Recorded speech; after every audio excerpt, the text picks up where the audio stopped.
Check 1 2 1 2, man. Excellent, nice. Run up them likes. Run up them likes. Let's get this in the algorithm. Run up them likes. Goonies. Run up them likes. Love you, my G's. Let's get back to this. Let's get back to what we do right here at Hoodstocks and leave all the fucking propaganda on the sidewalk. Because it's always going to be there, right? Always. It's always going to be there, dog. Let's get back to what we do. Straight shit. And leave all the propaganda on the sidewalk. Whatever side you side on. Hey. We'll keep it out of Hoodstocks until we have those individuals on the platform when we're going to talk our shit and stand our grounds or whatever the hell it might be. Sorry about the Wi-Fi, guys. Let's pay some respect to Kim Flores, man. Kim Flores, rest easy. His family, his friends. Condolences. Let me see. Wanted to see something right here real quick, Casey. I gotta fix these right here. They're a little jacked up. Goonies, I'll see you. Let's go, Casey. Let's get this cracking, baby. Yeah. Welcome to Hoodstocks. Hit that like. Hit that subscribe. Beautiful,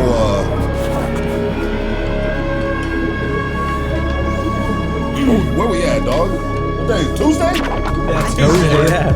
Tuesday. Let's go. Let's go. My cheese.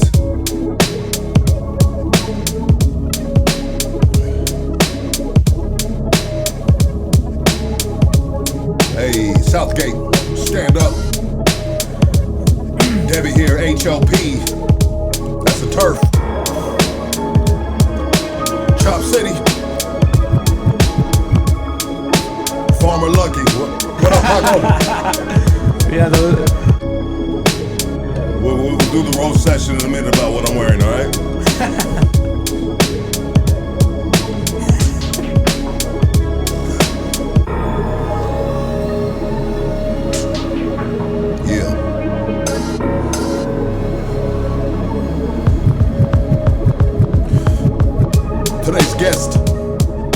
Today's guest, man, we got a viral sensation up in this camp, man. I mean, nowadays it's a testament that you can go viral for anything. You just gotta have the right application involved, you know? Today's guest, this Tuesday evening, man, I've been talking to this dude for a cool minute, man, and I'm really happy that we were finally able to connect these dots. Now the boy is sitting across from me. Today's guest, did I forget to mention, Casey, today's guest, man. I want everybody to give it up for this viral sensation, this cheeseburger eating, La Harbor, correct? Yes, sir. La Harbor, stand up. I want everybody to give it up for Stalker, aka MK The Real. Yes, sir. Let's go, baby. Let's go. Thank you, bro. Appreciate you. No, thank you. Thank you, guys. I really appreciate your patience, dog, because we talked, what was it, like a year plus ago or something? Yes, sir. A year plus ago, and you were doing your podcast run, excuse me, and I'm just finally glad that we were able to line it up now. Yeah. You know what I mean? You know, you've been doing your thing, and whoa, I got something for you, bro. Matter of fact, there's only one way to start this podcast off today, bro. Yeah. Let's go, dog. Let's do this. There's only one way to start. This is a surprise. I had no idea this was happening. There's only one way to start this podcast off, bro. Let's go. Hell yeah. Let's. Yeah, man. Casey, where'd you get this bad boy from? Down the street right here, Charlie's Best. That's why he was late. They give you all the fixing. Yeah, this should look good. Oh, damn. Yeah, That does look good. It is pretty good, actually. That's fresh. I stopped there sometimes on the way home. Yeah. Hell yeah. Have you ate anything today? No, I haven't. Well, let's get some food in your system, brother, Yes, before we sir. start. We're just going to sit here and watch you eat this burger, bro. Seriously, bro. Hell yeah. Does it have all the right toppings? I don't think on I'm it? crying this time, but It's gonna be good. Yeah, let's see you eat that. Because last time, damn. Oh, you do the double bites. Double bites. That's when it's really good. When you go in for the second bite. You got the big bite, and then you went in for the second bite. But the second bite was a small bite. But that's just telling the motherfucker, whoever made that burger, this is a good bite. It's a good burger. This shit bomb. Yeah. Good burger. Thank you, Casey. You're welcome, bro. Thank you, Lucky. No, absolutely, bro. That was the big dog Casey. Casey's like, man, we got to get him a burger. I said, fool, my dog. You know what I mean? You're absolutely right.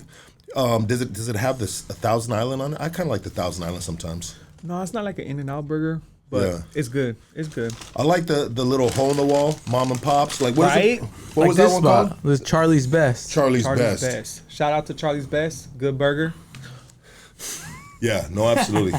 Yeah. Go and get yourself another bite of that bad boy, bro. Yeah. That motherfucker looks, it's a nice big burger, healthy burger. Oh, man. Baby cheesy. Ooh, you got a pickle with that bite right there. Man. Spit the pickle in Casey's mouth. Spit the pickle in Casey's mouth, bro. No spinning the mouse today. Reboot the router.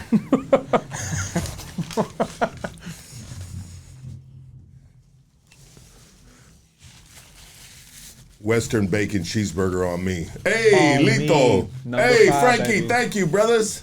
Thank you, my dog. Those are my dogs right there, Lito and Frankie, man. Okay. Yeah. Man, that's a good burger right there. Fuck, I should have got two.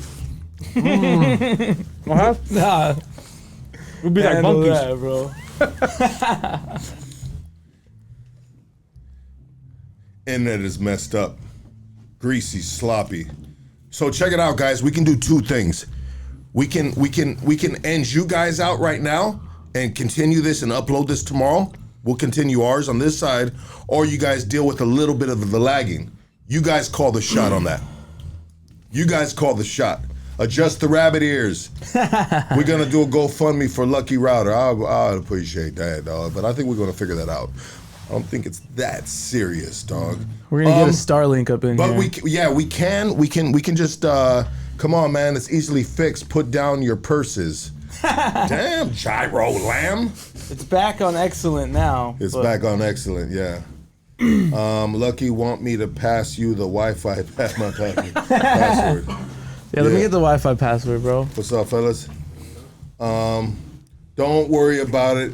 Why is he eating? Just watch the show. There you go. Okay, let's fucking go. Nah, keep it going? You want us to keep it going? Okay, we'll keep it going. They're gonna deal with the lag, man. Man, they love you, Lucky. They're gonna deal with the lag and everything. They're very interested on the guest that we have today. So I'd say they're very intrigued on our guest, bro, and that's you, my dog. You know what I mean? You want to say that for later? Yeah. Save it for later, bro. Yeah. Thank you. Absolutely. We'll Was talk it it really or good, bro? No, it's good. We'll It's probably good, talk good? it and I'll eat the rest. Okay, for sure. What'd you say? You smoke? Yeah. Okay, yeah, I got some smoke for you right here, dog. Yeah, you can bet. light up if you want, dog. Yeah, that's like Killakush, baby. Shout out to Killakush, my dogs, Killakush. Can you scoot in a little bit more? Yeah, right there, There you right go. there, bam, right Yeah. there, right there. Beautiful, perfect. Spooky, scary, hilarious. It's crazy. Crazy, spooky, hilarious. Yes.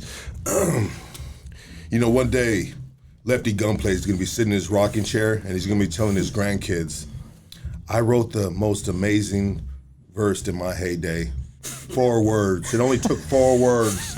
And I went famous around the world. And they're going to be like, Grandpa, what was that? What did you write? What did you write? You know? And they're like, and he's going to be like, kids, you're probably going to need a dictionary for these words I'm going to tell you right now.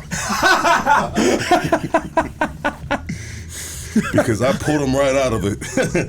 I'm just fucking around. Shout out to fucking Lefty Gunplay. I really like the dude, bro. He's just a fucking funny ass dude, bro. He's a character, bro. Yeah. He's a fucking character, dog. You know what I mean? Bro, I love Lefty Gunplay. I gotta say that. But today's not about Lefty Gunplay. Today is about my dog right here, MK the Real. So tell me the difference between Stalker and MK the Real. Well, Stalker is somebody else, and MK Real is is that your like rapper name or something? It was intended to be my rapper name, but you know, with the video going viral when I came home, it was like it was an umbrella. You know, it was gonna be the brand. You know what I mean? Yeah, because actually Stalker's not even your name. They confused you originally with somebody else. They confused you originally with someone else, so that everybody started calling you Stalker, but you're not Stalker. That's actually somebody else. Yeah, I heard about that, dog. It's cold, bro. I hate the way that works, dog. But it'd be like that sometimes, you know what I mean? They were calling me, what were they calling me for a minute, bro? Oh, Plucky. Plucky, yeah. And I was like, who the fuck is Plucky, bro? You know what I mean? Or the Penguin. And I was like, bro, you see me walk into the bathroom, I had to take a shit. Now I'm the Penguin, bro? No, You know what I mean? It's fucked up, dog.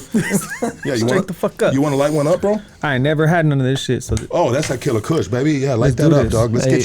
get you nice and lost in your thoughts. You know what I mean? Do you get lost in your thoughts? oh, for sure. Yeah, I get lost in my thoughts because I'm a slow thinker.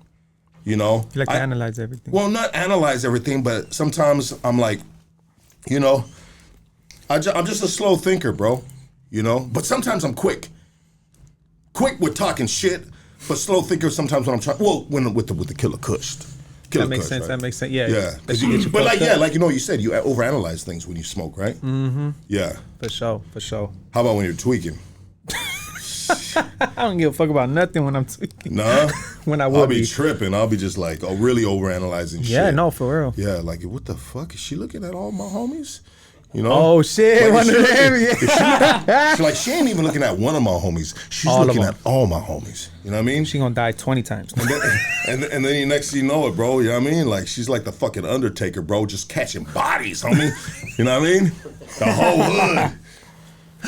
Oh man. I mean, you got the P hat on, Plucky. Fucking Anthony, thank you for the $2, bro. You We fucking also got asshole. one up here, right here. Oh, Lucky's looking like he wears a tool apron from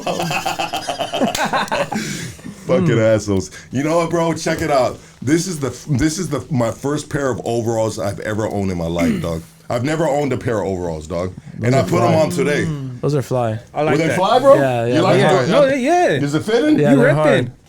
With the thorough goods or what boots are those? It's gonna be a new trend. These are Danners, bro. Oh, the Danner. These are better than Thorough Goods, bro. We got them Danners on. Danners. These are like $300 work boots, bro. You know what I mean? Fire. Yeah. Fuck. Yeah.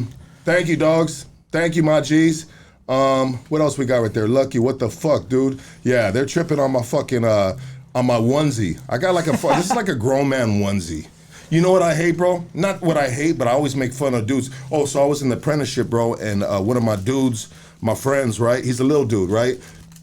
Electrical apprenticeship. And one day he showed up to class, bro, when we were in class back, a few years back, and he showed up with fucking with overalls on. And I was like, damn, homie, them motherfuckers got you dressing with overalls now, bro? Them old dudes, you know what I mean?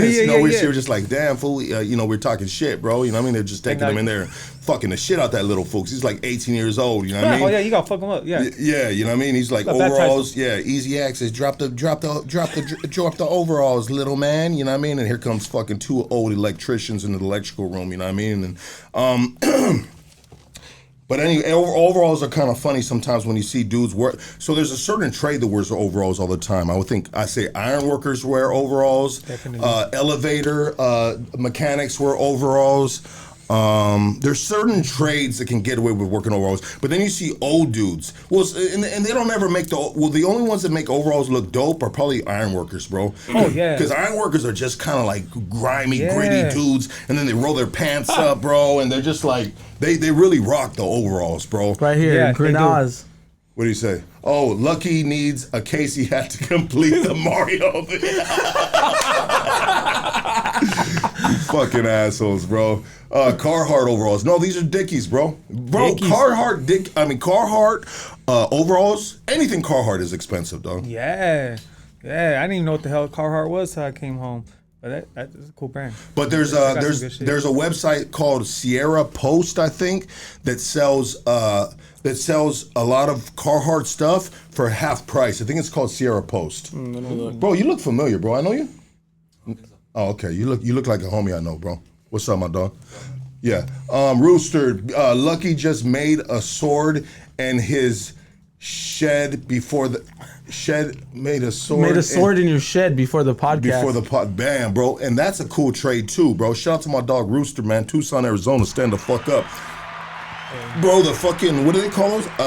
Smiths? The Smiths, yeah, the Iron Smiths, yeah. Yeah, bro, they were wielding or whatever you call it, the swords and the fire. How they fold the metal with, and when it gets hold, they melt the iron into the cast iron. Sick. Bop, with the mold, right? Mm-hmm. Bro, that's old school dope shit. And they have to be able to watch it so that if it cools down too fast, it'll crack when it's in the mold. Like when they fight, it'll break. Yeah. You know what I mean, it has to be a perfect temperature before they cool it down. That's just crazy. Yes. Do you have a lighter? No, it broke. Let me get you. Oh, it broke? Yeah. Are you serious? Mm-hmm. Damn, bro. Oh, you broke the lighter, bro. You try to strike it like a fucking, like you're smoking crack cocaine or something. Like, I need this shit right now. Damn, lucky they do have. Look, on that Sierra Post website, they got Carhartt duck bib overalls for $50. Yeah. You never knew about that website? No. That website is tight, dog. I'll buy stuff from there too. But I got this from Amazon, bro. Little Dickie. Bro, I've always wanted to wear some Dickie overalls, bro. And since I've been just like fucking, up, working out, getting my shit on, dog. I was gonna show up, bro, with no shirt on, bro, with this on. Oh, that would have been gangster. That would have been a little weird, though, bro. Like, whoa, what the fuck's up with this guy, bro? No, you know what I mean? Cornbread. And then a nipple pops out, and I got a little ring on it. You know what I mean? I'd be looking like this the whole podcast. You just like eyeballing my nipple with the ring on it. Like, damn, I want to suck that ring right off that nipple, bro. You know what I mean? Sick bastard. I know you're sick. It says, what does it say in your hat? Sick-minded? Sick-minded. Sick-minded Records. What is that? Is that your record label? That's my brother's. Is that the homies right here? Mm-hmm. That's a sick-ass hat, bro, and a sick-ass brand. Mm-hmm. We got to push that, my dog. You got to get a stable going with that, with some fools on that shit, dog. I try, but nobody wants it as much as I want it for them. You know what I mean? Yeah. Well, you gotta be the fucking, they just need a good leader, bro. Mm-hmm. And you can lead them, bro. You can be a good leader. Sometimes you got to take yourself out of the booth and just lead the pack. Yeah. You feel me?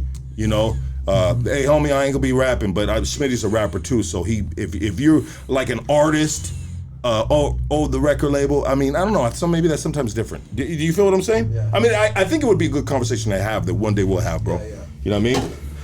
But man, my dog. So you were just all over the goddamn place. Your brother, mm-hmm. Smitty, mm-hmm. directed by Smitty. Follow him on Instagram. He was the one that shot the video of you eating that burger. You had gotten out from how long?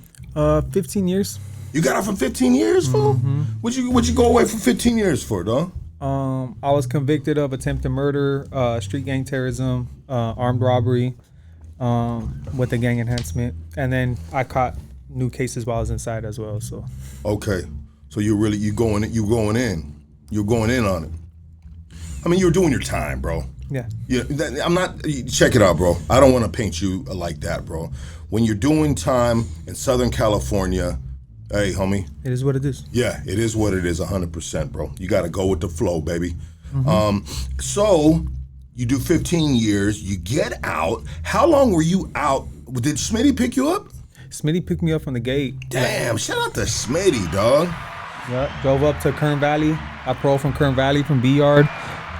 Is he really your brother? Or a brother from another mother? This is my brother. That's my brother, period, point blank, period. Yeah, we don't got to get into no fucking, we don't got to draw no blood or nothing like that, right? Yeah, we could do it. No, I bet you it still comes out good. It's like, we can do it if you want to die of AIDS.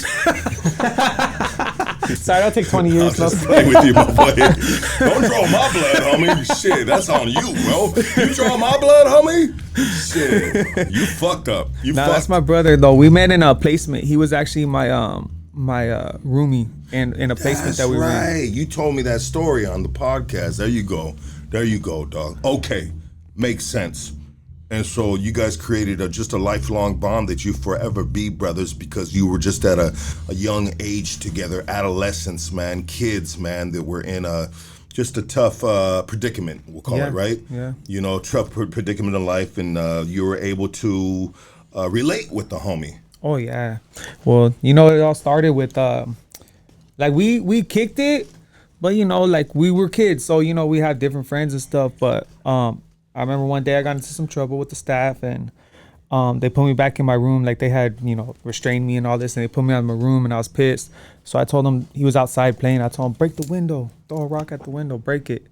And he picked up a rock and threw a rock at the window, and it turned into like the LA County sheriffs had to come and put everyone in cuffs. Like, it turned into a big riot with kids. Oh, shit. Yeah, the staff ran away from the placement and everything. Hell yeah. And from that day forward, we were like this. Okay. Hey, a rock, a window, riot creates bonds. 1,000%, brother. You know what I mean? Just like it's, it's simplicity. Like, you created a bond with the world with just a burger, eating a burger. You know what I mean? Because people could relate. They would say, like, damn, this dude got out for 15 years, and look at him eat that burger, man. You know what I mean? It's got to get, bro, like, you know how many people went and got a burger after that, bro? After watching you? You feel me? I have no idea. I actually would sit with my brother, and I'd be like, why the fuck is everyone so interested in me eating a burger? Like, I just got out of prison. Of course I want to eat a cheeseburger, right? Yeah. But when I heard your guys' interview. Did you hear that? I heard your guys' interview, and I was like, damn, that's a whole new perspective to look at, Like, yeah. Well, you were the right person to eat that burger. You had the right face. You had the right demeanor. You know what I mean? People can feel the frequency through the airwaves. You know what I mean? You were innocently eating the burger. You weren't trying to act like you were just like, you weren't trying to act like you loved the burger. No, you were making love to that burger, bro. You know what I mean? But anyways, we're skipping around, dog, and we do that sometimes, and I apologize about that. But can I get a lighter for this man right here? Yeah. Thank you, bro. Yeah, here we go. Thank you, Lux. Yes, sir. Shout out to Killakush one more time, baby. So you had a man, bro. You hit the ground like running, and so to speak, getting out for them 15 years. I mean, what did you have planned getting out that time? Nothing. Did you have a support system? No. So, I mean, me and my brother had, like, as brothers do, you get into disagreements and shit like that.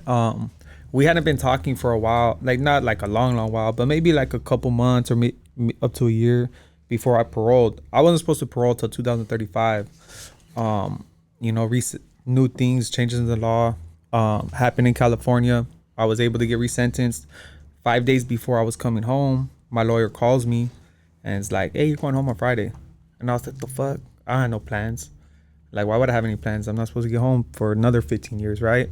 So I didn't have nothing set, nothing going, nothing. And my bunkie at the time was just like, hey, bro, like, so what are you going to do? I don't know. He's like, man, you need to reach out to your brother. Just talk to him. Just talk to him, bro. Like, just talk to him and, let him know you're coming home. And I promise you, watch. It's going to work out. It's going to work out. Yeah. So I called him on the tablet, whatever. He answers. We talk.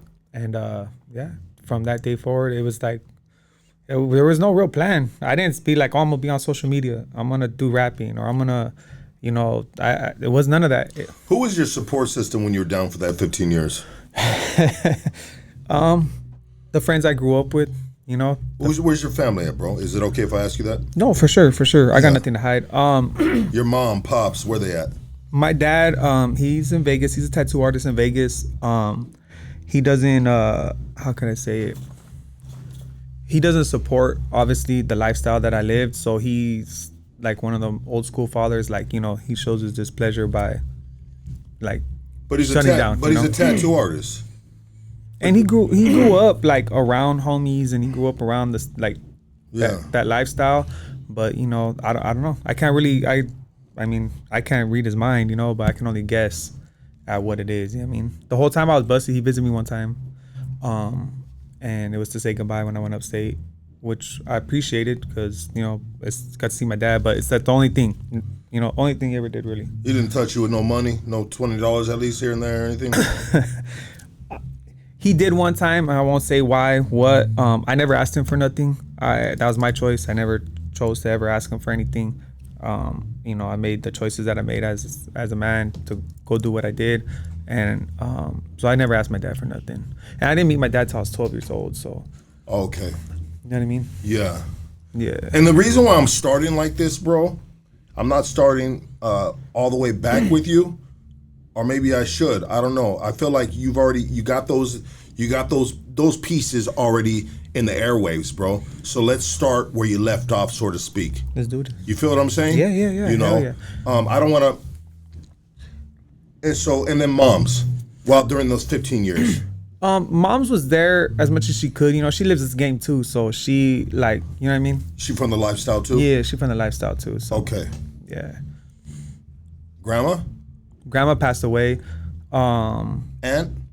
No, none of the aunts. Uncles, sisters, nothing. brothers. One sister came around after she turned 18. She joined the military, joined the army, and when she was getting flown over to boot camp, like the night before she was getting flown over to North Carolina to start her basic training, she wrote me out of nowhere like, hey, I'm sorry, I haven't been there all these years.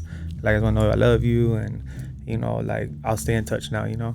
So what you're telling me right now, bro, it makes a lot of sense in regards to how you did those 15 years, bro. Now you got, since you don't have a support system, bro, you got to live off the land of the yard, bro. And so when you lived off the land of the yard, bro, it puts you a little more, I'll say a little more involved into the weather of the yard, so to speak. Because sometimes when people are just so blessed by their family and taken care of like big dogs, bro, they can kind of like isolate themselves a little bit, bro. They ain't got to go out and like hustle on the yard. No, for sure. And you had a hustle on the yard. Is that safe to say? For sure, yeah. For sure. You weren't doing no weak ass hustle like me. I used to do some fucking weak ass cards during Christmas, and everyone was like, "Lucky, you can't draw or shit." Did you ever do anything like that? Hell yeah. Okay, yeah. So we're the same. We all gotta start somewhere. It's not no weak hustle. It's a real hustle, No, because bro. people need to send cards to their family, their kids, their, you know what I mean, their nieces, their nephews. Like, ain't no weak nothing about that. Sometimes I'd do this little template where there'd be flowers on each corner of the card, and then I'd shade it out, and I'd do some little. Oh, that ain't weird. You went detailed in it. Well, then I go find a homie that did the nice ass handwriting. I did cool handwriting, bro, but there's some motherfuckers that just like, hada. You know what I mean? Do you see how we naturally know entrepreneurship without even knowing it? Like, you made the connection to someone that knew how to handwrite. Oh yeah. You knew, you had your thing. You guys put it together. Were able to sell it, split whatever way you split it. Well, and you good. Well, it's like this, bro. If we were doing time in a field, bro, I mean, we'd know who had the seeds. You know what I mean? We'd know who had to, like, you know what I mean? That had the rest. I mean, anywhere, any environment, bro. There's gonna be, you know what I mean? There's gonna be tools. There's gonna be people they're gonna have to connect on different things. I mean, that might have been a dumb analogy, but anyways, so you had a hustle, man, and that's a different way of doing time. That's kind of like. That's a little bit of a hard time because I'd be lucky to get like $20 a month, bro. You know what I mean?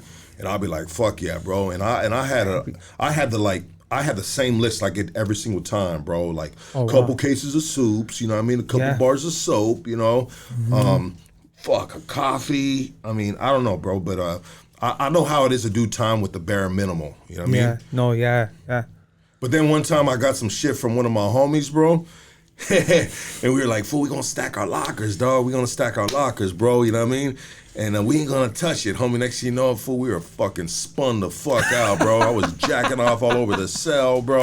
I was butt naked laying on the cold cement, bro. While my son was sleeping, dog. We were all looking out the window, you know what I mean? Like this, bro. You know, fuck, bro. I've been on some grimy ones in there, dog. Oh, yeah. You know how that feels, no? Oh, yeah, for sure. Yeah. I mean, 15 years, bro. You probably experienced a lot of shit while you're in there. Yeah. And then all of a sudden, here you go, bro, and you're getting booted out. Laws change. You're getting booted out to the streets, which is a great thing, right? Mm-hmm. What was your initial feeling? It was surreal. I mean, even the ride on the little van to the gate. In Kern Valley, I don't know if all the other prisons are like that now, but, you know, the first 2 times I paroled from prison, like, I just walked away from the prison, right? I had a gate pickup. But this time, the van had to drive me to the bus station, and they did not leave until like the bus ticket was bought and everything, right? Yeah. So I mean, in that ride, it was just like, nah, they're gonna take me back. They're gonna turn around. Something's gonna happen. You know, like that's just my luck. Like something's gonna happen, right? And I don't know. And then it was kind of, you know, it's kind of a real analogy of real life. Like they threw me out there. He was late, so I was out there for like an hour by myself trying to figure out like, is he really gonna come? Yeah. You know, do I have to get home by myself? Like, you know, and like it was just go for it. You know what I mean? And yeah, it was a trip, but it was happy, but at the same time, like, you know, I didn't tell nobody I was going home. I actually came out to the fellas because my bunkie told them at day room. I wouldn't tell nobody. I didn't tell nobody that I was going home. Like, even though I was so excited, and they knew I had appeal. They knew, like, everyone knew the details. Everyone was kind of waiting for my shit to go through. because they knew if my shit went through, then they qualified, and a lot of different people qualified as well. Yeah. And I didn't tell nobody because I felt guilty, you know. I felt like, damn, I'm leaving some good people behind, like a lot of good people, you know. Yeah, for sure. And sometimes, and that's real facts, bro. And that just shows how much love you have for the fellas right there in the yard, dog. You know what I mean? Sometimes, like that's crazy, bro. Like he only said I feel guilty going home, you know, because you weren't supposed to go home, you know, and then you created a lot of good friendships right there, right? Mm-hmm. Yeah, and you're gonna leave them dudes, and them dudes gonna miss you, bro. You know, but you know, at the end of the day, regardless of how much somebody's gonna miss you, bro, they're gonna want a homie to go home. You know what I mean? No, for sure. They were like, what? Why didn't you tell? Like, you know, and then there's the other part, like I'm going home, and there's a lot of those individuals that are never going to go home. Yeah. Hopefully they do. I really hope that they get those same opportunities, and, you know, things go well for them as well. But let's be real. Like, it's not that they don't deserve to come home, or they do or don't, or that they don't qualify or they do qualify. It's just, it's life, you know. There's going to be a lot of them that stay the rest of their life in there, you know, and I didn't want to put that in their face. I felt like, you know what I mean, like, damn, I'm gonna go tell them that, like, happy, but they were more happy for me to go home than I was. You know what I mean? Yeah. They were more excited, like, bro, hell yeah, like, go do good, go, like, don't do no bullshit, don't fucking get involved in nothing, like, go live for us, fool. Stay out the way. Yeah, go have kids, go find a good girl, go whatever it is, you know, like, just go live life, bro. You didn't have any little females lined up while you're doing time? No, but the ones that are lined up when you're doing time are not the ones when you get out that you're investing. A quick hit though, bro. You know what I mean? No, for sure, yeah. I guess I was lucky in the way that because me getting released and everything going so fast, I didn't have to really like worry about that, you know? I got out one time, bro, and there was just female, bro. It was a quick, I'll call it what I just call it, a quick hit, you know what I mean? She comes and picks me up, and we go stop at Fair Market on 50 in my neighborhood and shit, you know what I mean? Ooh. And there's always like, you know, you always bump into people you know what I mean? Yeah. And so I pull up, and I was like, hey, what do you want? She's like, no, I'm going to get off with you. And I'm like, no, you're not. I'm just going to run in and out real quick, you know what I mean? Because I didn't want to get fucking like, oh, shit, what's up, Luck? You're out? Oh, fuck, what the fuck is that? You know what I mean? It's one of those that everyone knows you did it, but you deny it for. Yeah, I'll be like, I don't know who the fuck she is, bro. You know what I mean? Who are you? You know what I mean? Stop it, Lucky. Shut your ass. Yeah. But anyways, no, I hear you on that, bro. Yeah, and that's you're absolutely correct, bro. The ones that you find in prison aren't the ones that you're gonna really settle down with when you get out, and that's big time facts, bro. You know what I mean? Yeah, that's true, dog. I mean, some dudes just like play the game. Like, I'm gonna get on my feet. She's gonna buy me clothes. She's gonna cook some food. You know what I mean? But you weren't really doing all that, huh? You weren't tripping? Not with anyone that I was talking to while I was in there. No. Yeah. No. I see Casey looking through that shit right there. Is it doing bad, bro? Oh, go ahead. Anyways, my mic's on. Let me see real quick. I will never have a relationship, rollerblade. Yeah, I know where you're trying to go to right now, dog. Don't worry about that, because you can only turn down. I already lowered it. What'd you lower? The bit rate. Oh, you lowered the bit rate to what? To 5K. To 5K, and where was it at? 6K? Yeah. Okay, that's fine. It's just, I mean, the internet's good. It just goes up and in and out, you know? Yeah, it's all good, man. You guys, they said they wanted to work it out, and we recording it already. You know what I mean? Yeah, it's all good. So let's say this right here. Lucky is my little bro's birthday. Seymour Cox. Hey, happy birthday, Seymour Cox. Happy birthday. Fucking assholes. JG, fuck you. It's a fucked up name, dog. So you, how long did you stay out for, dog? 18 days. 18 days. Okay, so let's let's share the story of these 18 days, bro. Mm-hmm. You're tripping. This dude's an hour behind. You said you're not sure if he's coming. You know, you really don't know what time he's on. You know what I mean? Is he bullshitting? He's on a sick one. You know what I mean? Not just that. You know, I'm really getting booted out into an environment and being free. And I haven't been free in I don't know how long, and I didn't expect to be free. Yeah. So it was just like, oh, like it was a real shock, you know. It was just a real like, it's kind of like debilitating, you know, in a sense. Okay. You know what I mean? Okay, so, but luckily the homie comes and picks you up. Swoops up.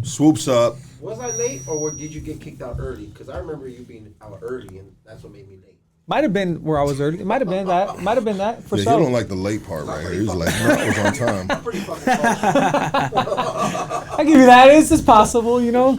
Usually CDC don't release you earlier than this. Maybe they did that day. You were expecting double early. By the 10 or something. You were there at 8. Nah, I thought it was gonna be like 10. You know, sometimes they bullshit you in R&R when they're like dressing you out and Yeah, all that, R&R you be know, playing doing all that games. bullshit. Yeah.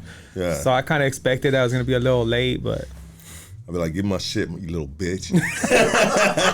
little fat pig. Hey, did you ever trip on that one dude, bro, that fucking, he's a rapper. He's out of San Fernando Valley. And you know what, bro? I've mentioned it a couple times, bro. And brother, if you were watching, it's just funny, bro. I don't have nothing against you, you know what I mean? But he was pushing a cart out on his parole. Like, the people went and picked him up, and everybody's jumping out, like, and he had actually had a cart, bro, a laundry cart. Well, What? Devour, yeah. Devour had the whole, bro, like, what does that say, bro? I mean, he's pushing a laundry cart, bro. TV home. Homie took, how do you have that? How long was he down for? I mean, what did you have when you pro'd? Let's say that. I had my paperwork with my 128s, my 114Ds, my, you know, my trial transcripts. I had a few family pictures, some letters that were, you know, meant something to me. And that was it. Yeah. That was it. I told, the way I was taught, you know, and especially the way I think, there, like I said earlier, there's individuals that are never going to come home. And then there's those individuals that are never going to come home, or they're going to do it a long time, that don't have that family support. And, you know, what the hell am I going to do with all that crap out here? Yeah. You know, that's all the property, that's all the stuff they're ever going to have their whole life. You get to carry it in a little bag, you know, for your whole life. That's it. The worldly possessions you'll ever have.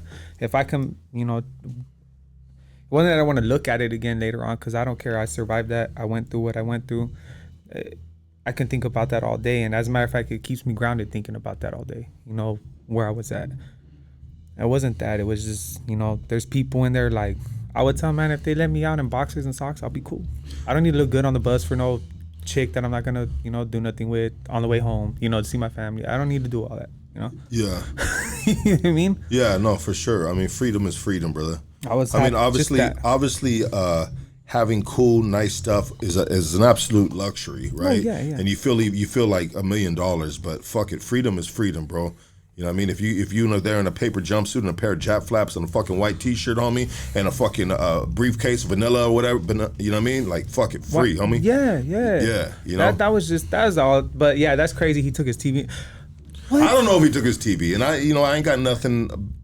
It's just, bro, I'd like to have him on one day so he can break it down what exactly. Yeah, was in because there. I would like to. Yeah, that's cool. Yeah. Yeah, because who knows? Maybe he was like, "Hey, dog, I wrote 5,000 rap songs." You know what I mean? Yeah. Oh, that would be sick. That's all. Like, we could be just like talking shit and not really, you know, that was nothing but art in there, or rap music. You know what I mean? Very true. Books. You know what I mean?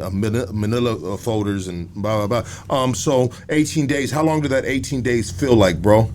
Like a lifetime. Like a lifetime, okay, because you were gone for 15 years, and what you did in those 18 days is nothing you've ever experienced ever in your life. Ever in my life. Okay, so let's get back to the day you're out, bro.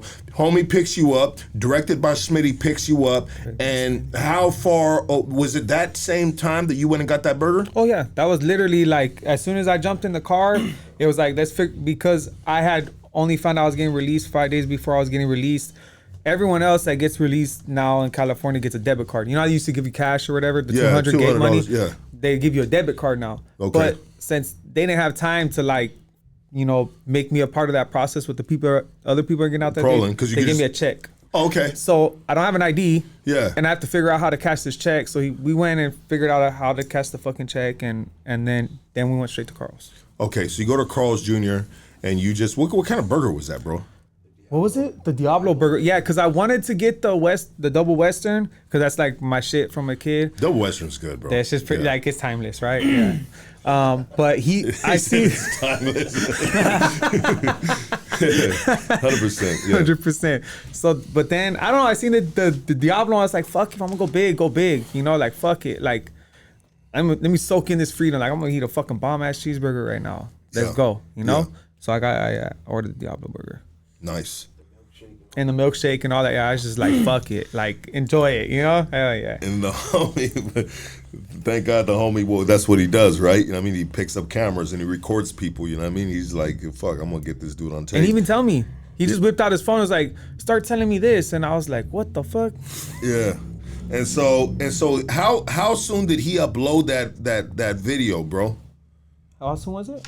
Like I think it was like the next day? The next day. I was debating on. Why don't you sit over there and just get a live mic real quick, dogs, just so you can talk on the live mic. We can hear you. Yeah. Let me see. There you go. His mic's on this side. Yeah. I mean, I was debating on posting that or not. Like I said in my interview, those videos were for me. I just wanted to record my brother because, with my brother's track record, he don't last long being out. He's only lasted days. I mean, the longest he's been out was, what was it, like a month or so? You know what I mean? Okay. Or maybe 2 months. So I uploaded, they think, the next day, and I didn't think nothing was gonna come of it. But it got over like a total of 40 million views. Wow. And that just opened 40 million views, bro. And that opened mad doors. Food's Gone Wild reposted it. The So Mexican page reposted it. So many other pages reposted. He was having memes being made of him, of dudes eating cheeseburgers, putting what he has on his face on their face and making fun of, Yeah. It blew up, man. It really did. I mean, step over fucking what was homegirl's name? Paris Hilton when she ate the burger on top of the car. Oh, remember? yeah, with the bikini and Carl's. Yeah, old Carl's Jr. Like if it ain't all over your face, it don't belong. Or say if it ain't all over the place, it don't belong on your face. Yeah, I mean, damn, I'm surprised Carl's. Well, they couldn't reach out to you. He said the same thing. Carl's Jr. did comment. They said, welcome home or something. I said, damn, what's up with a fucking gift card or something, homie? Something at least.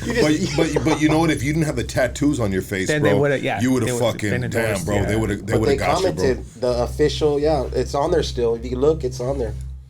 And I want to say something real quick. Somebody said the breakfast burger Carl's Jr. is fire, and you ain't lying, dog. Homie, put the hash brown in the burger with the egg, homie. That shit is super fire, bro. That sound bomb. That shit is fire, dog. Bomb as fuck. And so Smitty posts the picture. It gets 40 million views, and all of a sudden we have opportunity in our lap now. And so, what is the first opportunity that opens a door? Because man, talk about. I mean, I don't know if they call it divine intervention or whatever it is, bro. But you have absolutely nothing going for yourself, right? You got nothing going. Do you have a place to rest your head at the time? I was sleeping on the couch. You were sleeping on the couch at his crib? Yeah. So you got nothing, bro. That's tough, my boy. People don't understand, man, how tough it is to get out and have nothing, man. That shit is just, bro. So basically the odds are against you, dog. Yeah, and I felt it. If it wasn't for Jeremy, there's no way I would even lasted the 18 days. I mean, and that's Smitty's name.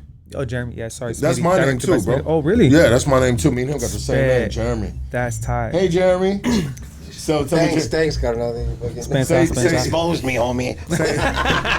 Don't be embarrassing your name. Well, I was named after the Bible, dog. Jeremiah's, dog. Jeremiah, bro. Yeah, because my pops is a Jew, bro. So he named me after the Jeremiah in the Bible, but he just broke it down to Jeremy, dog. Now, do I like Jeremy? Does it sound like a real man's name? I think that name's gay. I love it, bro, now. But when I was a kid, I was a little bit of embarrassed it because when you're raised up with Rudy's and Carlos's and Frankie, you know what I mean? Like, damn, why'd you name me Frankie, dog? You know what I mean? I'm fucking, shit, I want to be a mobster, dog. You know what I mean? So it takes a certain person to grow up in life around Mexicans, bro. And your name is Jeremy, dog. But there's a lot of Mexicanos that are named Jeremy, or Chicanos. Let me say Chicanos in the neighborhood that are named Jeremy. I know several Jeremys in Highland Park. You know what I mean? So I didn't feel all the way out, and then it made me feel good when I found out that directed by Schmitty, first name is Jeremy. Jeremy. Yeah. Thank you, Lucky. My dog. They're like, well, you're looking like a Jeremy right now with that little fucking bib on, motherfucker. So your dad's Jewish? Yeah, my dad's a Jew, bro. Oh wow, my mom's Jewish. Yeah, that's crazy. My pops is Russian Jew and my mom's Mexican, dog. Oh wow. Yeah, so I'm a mutt, bro. Me too. Yeah, that's exactly. Yeah. Everybody hates me, bro. You know what I mean? Straight up, dog. Means you're doing something right. Nobody accepts me, bro. You know what I mean? But anyways, it's not poor me right now. We'll just say that for next episode. You know what I mean? We're just gonna cry right here and have the Kleenex. You know what I mean? And yeah, the Jew tears. The Jew tears. These are. Anyways, so we have opportunity now that arises out of nowhere, bro. Yeah. Like man, like a fucking lottery ticket almost, bro. What is the first door that opens for you, bro? I believe the first door that opened was Pro Club reached out. Within 4 days. Yeah, within 4 days. Within 4 days, yeah. Yeah, and I mean, like, mind you, the whole time I was in there, I mean, I had heard of TikTok, I had heard of Insta, but I never seen it. Like when I went away, MySpace was popping. You know, like that was the pot. You know, phones didn't have cameras on them. Fucking, they didn't have touch screens. Like I didn't know none of this crap. You know, none of it. So like when he's telling me things, I'm like, oh yeah, but it's not soaking in what the hell the meaning is. You know, and he's like, oh, we're gonna go down to Pro Club. I was like, why? He's like, oh, well, you know, they want to meet you. They want to talk to you. Whatever. They're gonna. I don't know. They're probably gonna hook you up. I don't know. So we went down there and yeah, they had to showed us a real cool day. Like it was cool. A cool day. Yeah. Well, hold on real quick. So I want to get to the cool day because I want to know what the cool day is. If you don't mind, if you could talk about it. But did it open up any doors for you to, you know what I mean? Bop bop. You know what I mean? Like a lot of females probably were looking at your way, no? You get yourself some, you know what I mean? Yeah. No, I didn't sell no clothes. No, I'm saying like the female department, bro. Yeah. Were they flooding in? You know. Were they flooding in? Yeah. Yeah. He's being Were modest. you knocking them down, bro? Like fucking bowling ball pins, homie? With a cheeseburger in your hand? With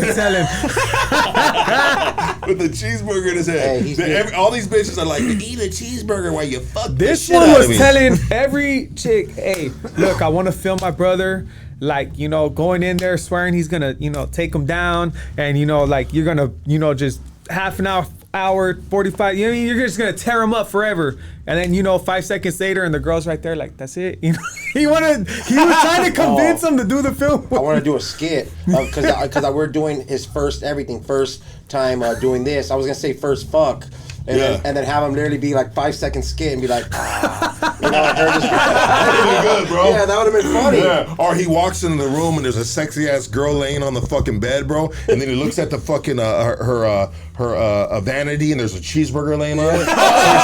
So he starts looking at the girl and the cheeseburger. You know what I mean? Yeah, there would have been a lot of good ideas, bro. You know what I mean? Yeah, what am I gonna do? And next thing you know, what, the bitch is mad, and you're just tearing up the cheeseburger, bro. You're naked, you know what I mean? You're pinching your nipples, you know what I mean? Wait, that might be a little too much now. So you go to Pro Club, bro, and they show you a good day. What is a good day, bro? You know what I mean? Like, cause I'm interested, and a lot of people are probably interested because now they see you fit their brand, bro. You fit their algorithm of individuals that buy their stuff, you know what I mean? Hey, shout out to 999, baby. Hey, shout out to Schmitty for looking out for his homies. Also, shout out to Stalker, Hoodstocks, Casey, Mustache, a free canine. Hopefully he not fighting them venomous rats he was talking about. Hey, Canine's getting his own show when he gets out, just to let you guys know. But anyways, thank you, my dog, Sergio, 706 for the 999. Sergio, much respect, homie. And so what is a good day they show you, bro?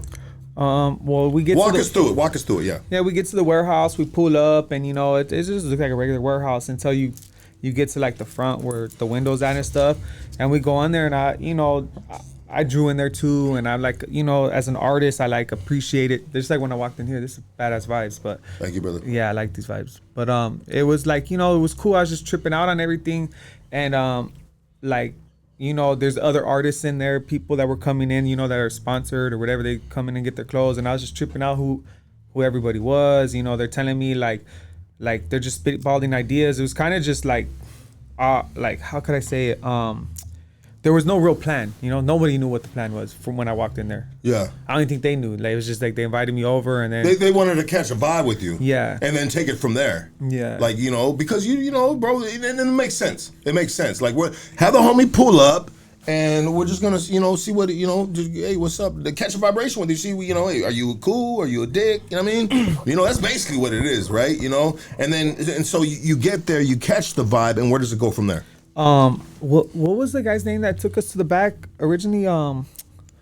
I gotta look up his name, but definitely gotta give him a shout out too. Yeah, definitely. So the dude takes you to the back of Takes what? me to the warehouse where they have like all their different products and stuff. Yeah. To pull for Like a orders. showroom or something? The actual actual warehouse. warehouse. Okay. And he's just like, man, got like 2 carts, and he's like, dude, fill it up, like whatever you want. He's telling us all the different colors, the styles, the like, what's new, what's their new products, like, and he's just like, whatever you want, whatever color, like we just throw it in until everything's filled up, Like the cart the homie rolled out with his property. Exactly. Yes. Damn, bro.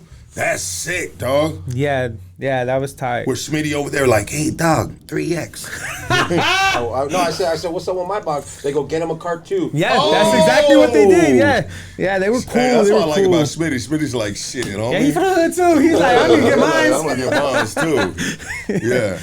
And so, bam, you guys fill up carts, bro, which is probably like fucking $1,000 plus or something. Yeah. Right?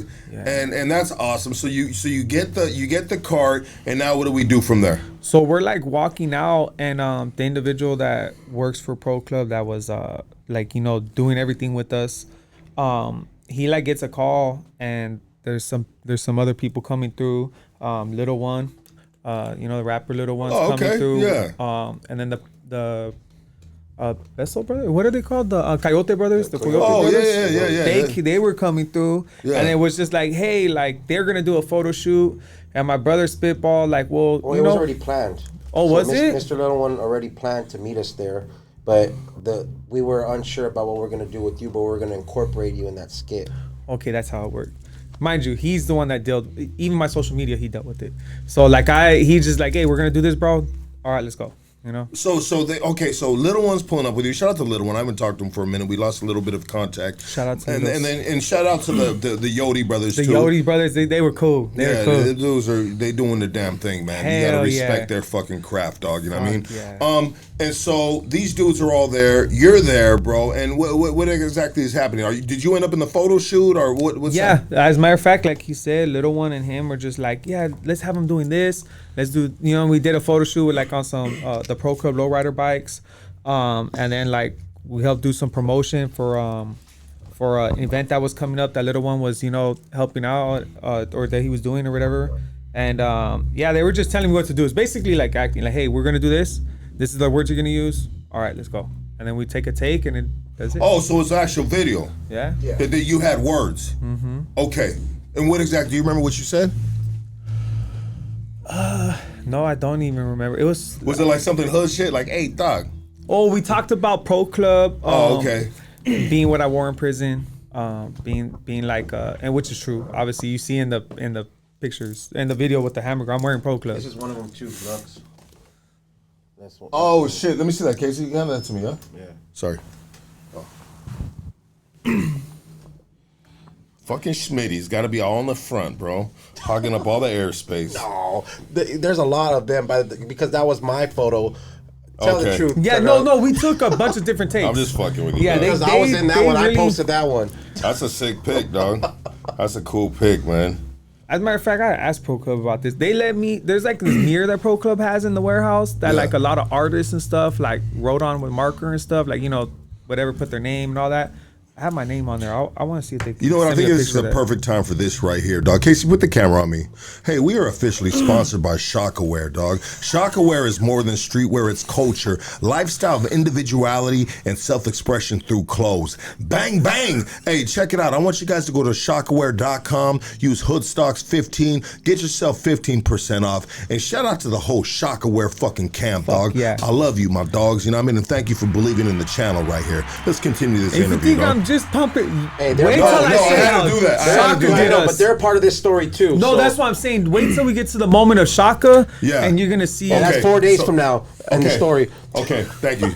And I'm glad Smitty's here and he's got a mic because he's a part of this story, bro. I mean, Smitty is connecting these dots, correct? Yeah, no, for sure. And he's like your manager at this time. Yeah, and like we talked about leading up to this interview, like I wanna put the story of like what really happened with me and my brother in that journey, like that was this is a great journey, bro, right? Yeah, it's an amazing story. It's like, I think it is, bro. Surreal, it's really like Honestly, bro, I think it's like movie material. We didn't even we're only a couple days into it. Yeah. But anyways, so you take the pictures with Pro Club. I mean, are they trying to get you a contract? Are they just like, hey, dog, we wanted to bless you and we just want people to see you in our clothes? Yeah, I think that's what it, because you got to mind you, I wasn't as viral as I may have been a few days later at that moment. So they're catching you while that shit's percolating. Barely percolating. And, you know, I'm not saying that's anything, but because they hooked it up. They hooked it up so sick. That was a really good day. They hooked us up with a lot of product. They showed me a lot of love that, let's be real, like, It all started though because he was wearing the Pro Club shirt in that video. But yeah, months, like I paroled from prison with my Pro Club shirt and beanie. In prison. But did it say Pro Club on it? No, but they knew it was Pro Club. Yeah, just by the collar or something. Yeah. But see, I was with Pro Club a month or two before. Prison doesn't sell shop. With no, they do now. They do now. Yeah, with MC Magic, I was there prior, so I already established that. I already established that connection with Pro Club. So the guys from Pro Club followed me. So when they see me post that video, they're like, "Hey, that's your brother who's going viral right now?" Yeah. Oh, he's wearing a Pro Club shirt, ain't he? Yes, he is. Hey, come bring him to the fucking warehouse. We want to bless him, you know. But They weren't talking contract, nothing. They just pretty much a welcome home bucket of just a gang of gear. Yeah, no, you know what I mean? no business or anything was talking about that. Okay, so it was just a hookup. Yeah. It was a hookup and just like, and that's perfect, bro, because you needed clothes. Yeah, I did need clothes for sure. You needed It clothes. really helped out, a lot. Yeah, like you geared up now, you can fly. It's cool. And so how did that end? You take some pictures, then you're on your way? Yeah, well, we hung out for a little while with the Coyote brothers. They were about to do a concert or something, so they had to, dip out, and then I chopped it up with Little One and, like got to know him a little bit, on a personal level on the side, and, he gave me some words of wisdom, words of insight, That dude's a smart dude, bro. So smart. Yeah, And he's he a very showed me insightful guy, bro. a lot of love. He's like, man, like, anything you need out here, like anything I can help you out with, just let me know. And he was really sincere. He was with Jeremy a lot with a lot of things I did, and opening the little door for us and helping us out, like, giving me opportunity to be out there and have content, and like he's a really good dude. Talk to me spiritually, talk to me like a man. No, the dude is a really insightful person. We'll say that for the least, right? Mm-hmm. So bam, that's cool. You get to connect with some cool people, have some cool conversations, and now at this point you got to be a little bit of inspired, right? Yeah, inspired with life. Like, damn, what's next? What am I gonna do with myself? You know what I mean? Yeah. I have I got a little buzz going. There's options. So what do we do? What do you guys do next? Next we did what was next? I mean, we did a couple videos of like my first time driving. Yeah, first time. We did a lot of little reels. He took me to my first lowrider event out in Fontana. Cruise night in Fontana. Knew him at the cruise. So did any of those videos do anything like the hamburger one? No. Yes. So if there's you look on my other ones TikTok, that went viral, but the story kind of skips around because after Carl's Jr., I drive him home. We get him cleaned up, whatever. Then I take him to a steakhouse. What was it? No, not steakhouse. Applebee's, and I get him a steak. Mm-hmm. And so that video of all that stuff too, of him getting picked up. I filmed pretty much everything. That one did millions too. It didn't do 40 million like the burger video, but it did 5 million. So people are on board now. Him throwing away his jail clothes. That did 5 million. Okay. A lot of all the videos that he did for the majority got millions. Nice. So we got a nice momentum going. Yes. And when you start doing videos like millions, bro, like people want to tap in, bro. They want crazy. They want you to hold the fucking anything. It could be the bumper of their car, bro, for the car club, anything, bro. Yeah. You know what I mean? They need that. They need you to tap in with a shit. You know what I mean? So. What was next? What do we do now? You're getting the videos. Smitty's getting the videos. I mean, what day are we at right now? Where are we moving to? Like, let's really break this down. I would say maybe by like fifth day. Sixth day was when Shaka reached out. Indicted. TV. Indicted TV for the podcast. So you do Indicted TV. And on the seventh day. And I want to give a big shout out to Negra. Yeah. Indicted TV. No, thank I'm going to give a shout out to LA Icon. Thank you guys. You guys keep up your great work, man. You know what I mean? And I respect what Negra does from from afar. I mean, because we from the same area, but we from opposite sides. I know. You feel I know what I'm about. saying? Yeah, I you know. But you know, bro, like check it out, dog. I love what she does, and I've met her in person. I've shaken her hand, and I think she seems like a sweet person, bro. And I love what she's doing, and I support it, bro, 100%. Me too, 100%. So you end up on Indicted TV, and you bang out an interview with Negra. How did that go, bro? I was happy with it. I like the whole purpose was to go in there and not be like the next guy that's, getting out of prison that's talked about, oh yeah, I seen this and I did this and this and that, like that was never like, and I told them I won't talk about that stuff. Like whatever happened in there, I showed them my paperwork and I was just like, whatever happened in there. Oh, they were checking paperwork. No, I purposely brought it just, it's going to be my first podcast and, so for anyone that came out and they swore they're exposing me for this or that, like, hey, like they had read my shit, you know? For sure. So I'm a man. Like it's like this, bro. Like I take a motherfucker's word, bro. Because you got to be a fool, bro. You got to be a fool to have like. I mean, there's fools that do stupid shit, dog. But to come on on one of these type of platforms within the, within this, and you have some shit within this realm, bro. Like, bro, what you trying to do, dog? You know what I mean? Like, you dumb motherfucker. But there's fools that have done that shit before. But anyways, so you do the interview, and how was the interview? You know what I mean? How'd it go? For me, I was very nervous. I tried to, I thought I had held it in better than I did, I guess. But I don't know. There was no plan. It was not like, hey, we're going to do this. This is the direction we're going to go. Because, I didn't even know what direction I was going to go yet. You know what I mean? Was it going to be music? Was it going to be being a TikTok content creator? Was it going to be like, what was it? Was it going to be a movies? Was I going to have my own podcast? Like, we didn't know. The options were endless. You know? And we had to analyze them and see, like, what fit best for us, So we were kind of everywhere. Yeah, and so you do the interview with Negra, and how did the interview do?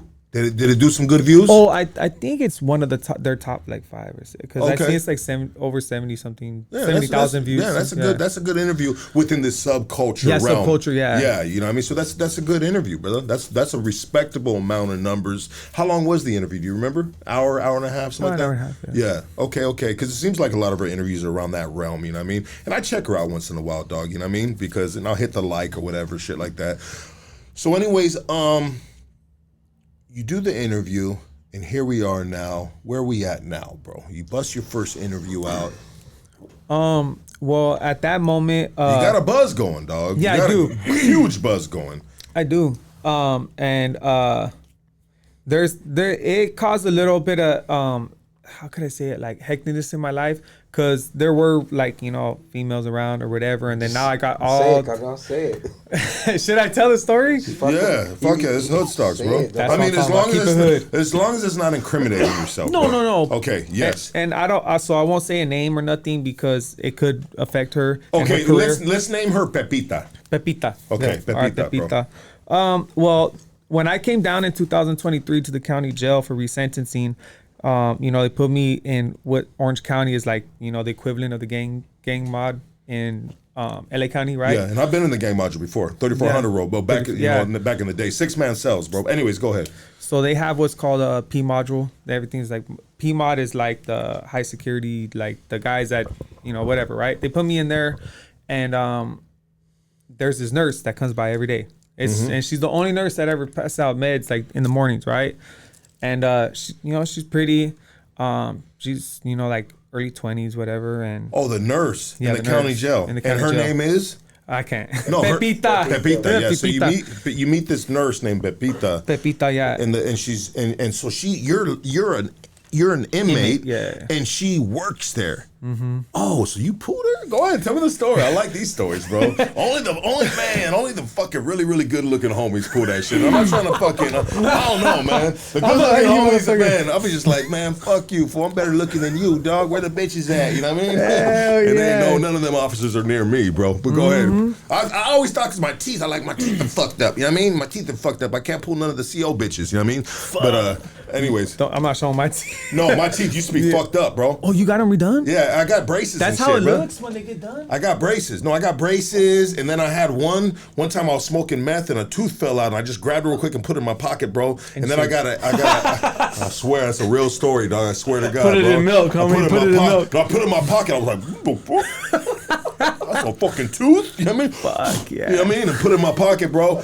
And just did like a half a smile the entire night, because But anyways, I got an implant. Anyways, let's get into shit, bro. Let's get into shit. So I'm down there for a few months, and with us, we don't like, when it comes to females, like especially in prison and stuff like that, there's a real you can't overstep things, right? Like the homies will look at it differently, right? Yeah, like you just gotta you gotta be careful, bro. You gotta be careful, bro. So everyone talks shit, like, oh, she likes me, she sees me, like when we're just the homies fucking around in day room telling and shit, you like, about her with you. Not just me, but like everybody would be like that with a good-looking nurse, a good-looking CO, right? Oh, everybody thinks that she likes him. Yeah. Yeah, 100%. 100%, I always right? felt like that too, bro. Right? Yeah. So like I never paid attention to that shit. She would come, give me my medication, and I just be like, all right, have a good night, whatever. My bunkie, he's a fool. He's from T-Flats, the homie from Compton T-Flats, and he's like, hey, fool, she likes you, fool. And I'm like, shut the fuck up. Like, whatever, fool. Like, he's just bullshitting me, right? Like, he's pumping me up. Yeah. And I'm like, shut the fuck up, fool. He's like, nah, fool, for real. She be looking at you. I'm like, whatever, fool. But the more he's saying it, I'm like, maybe she did. Did she really? Yeah, you start believing in yourself, yeah, bro. Right? Like, fuck, well, I am handsome, shit. bro. You know what I mean? Yeah, Shit. I was like, what the fuck? But there's like, a gang of inmates right there, right? Yeah. Like, what the fuck? Why would she just be looking at me? Whatever. So I didn't really pay attention to it, but for 2 weeks, he was very insistent, like, fool, she's looking at you, like, she likes you. So finally, I wrote her a note on, like, a medical slip. And I was just like, hey, like, my name's Woo Woo. Nice to meet you. You're beautiful. Like, and I see you every time you pass by, like, whatever, right? And she grabbed it and looked at it. And usually that's the point where like it's do or die, right? She's gonna hand it to the CO or you know what I mean, right? Yeah. Like, cause the CO's walking with her, the deputy or whatever. Yeah. Bro, it's dangerous. It's dangerous, right? Like, oh shit. Yeah. So she just looks at it and she looks at me and she folds it and puts it in her pocket and keeps going. Yeah. And I was just like, what the fuck? Yeah. I'm waiting all night, not for, like literally all night, but like I'm like thinking, are they gonna come hit my cell? Are they gonna trip? Like, is she telling them afterwards? You know what I mean? Like, what's gonna happen? They gonna hit the whole pod? Am I gonna be in trouble because they ransacked all the homie cells? I don't know. Yeah. You know what I mean? I'm like, fuck, and nothing. And then she comes by the next day to pass out meds, and she's like smiling. She's like, "Beeline, here's your meds," woo. And I'm like, oh, what? Like, she didn't say nothing. Like, that's trippy, right? Yeah. So I write another little note. And like every day I write those notes, and then the more I knew that she wasn't giving away, I would fucking like tell her like, what's up? What's your name? Like, where do you live at? Where you stay at? Try to write it like a letter on the note, right? Yeah. And every time there's a deputy next to her, and every time she's looking at it like it's a medical slip and folding it and putting it in her pocket. Yeah. But she never writes me back. Yeah. Never says nothing back. And I'm like, man, quit being scary. Like, you could just write me the note back. Like, fool, just hand it through the door. Like, they're not gonna know, right? Yeah. I'm telling her, like, in the notes and shit, and like talk to me. Like, is this crazy? Because you're not telling on me, but you're not saying nothing back either. It was like, give me what something. the fuck? Yeah, give me something, you're right? on the inside of the face, jacking off like a motherfucking animal, bro. Writing notes. You know what I mean? Fucking savage. And everyone else is doing the same thing too. Except the notes. Yes, exactly. So, yeah, well, fucking... I ended up getting resentenced on that first resentencing. That's not when I went home. It took two different resentencings to get home. But the first one, I go back upstate and that's it. It's just, just another fucking whatever. Yeah. Like, there's whatever. I didn't even say nothing to nobody because I didn't get an answer back. So it's cool, but it wasn't that cool, right? Yeah. Fucking, when everything's blowing up, one day we're sitting at the lowrider show, as a matter of fact, eating some ice cream, making another video of me eating ice cream at the show and shit. And he's getting like, messages through Instagram or because TikTok he's or running something. the Instagram. He's running the Instagram and the Okay. TikTok and all that. He's like, hey, do you know this girl? And he shows me a picture.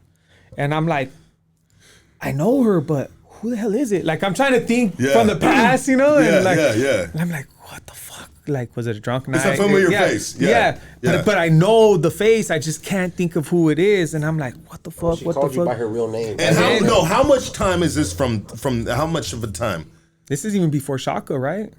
So, okay, no. How much time were you writing the note? Maybe like a year and a half. A year and a half. Okay, go ahead. Yeah, but I wouldn't have thought the first thing that the nurse from the county jail is right. No, so I wasn't even thinking about that. Yeah. Her face wasn't running through my head or nothing. So I was just like, who the fuck is that? Because she called you by your real name. And then she said it. She's like, look, that's fucked up. You don't remember, whatever, right? Yeah. And I was like, well, whatever, fucking. She's like, this is the last message you get from me. If you don't know I was like, fuck, well, whatever. And she's like, I used to say Bulander. That's what she said, like my last name. Now, the only people that ever use my last name or know my last name are either like the lawyer, the judge, the cops. Sally. That's it. Yeah, not even the Sally, like the homie woo, like that's the homie. Yeah. Or I always had homies that don't say my whole name, bro. Just like, I know you, fool. You know what I mean? Oh, I yeah. know you. Now, don't get me wrong. My name is Zoolander, so I get Zoolander and like all these. They make fun of your name. Yeah, for Okay, sure. yeah. I mean, there's people that were with me in juvenile hall that still remember last name because it's so unique, right? Well, they're just being dicks and they make fun of it. They made fun of my last name too, bro. Yeah, like a motherfucker, bro. It's like, you fucking asshole. Shut the fuck up. Yeah. And But anyways, so she says like a your year and a last half name. later, and she says the last name. I'm like, man. And then I look at the face again. I was like, oh shit. No fucking way. That's impossible. Like, that's fucking no fucking way.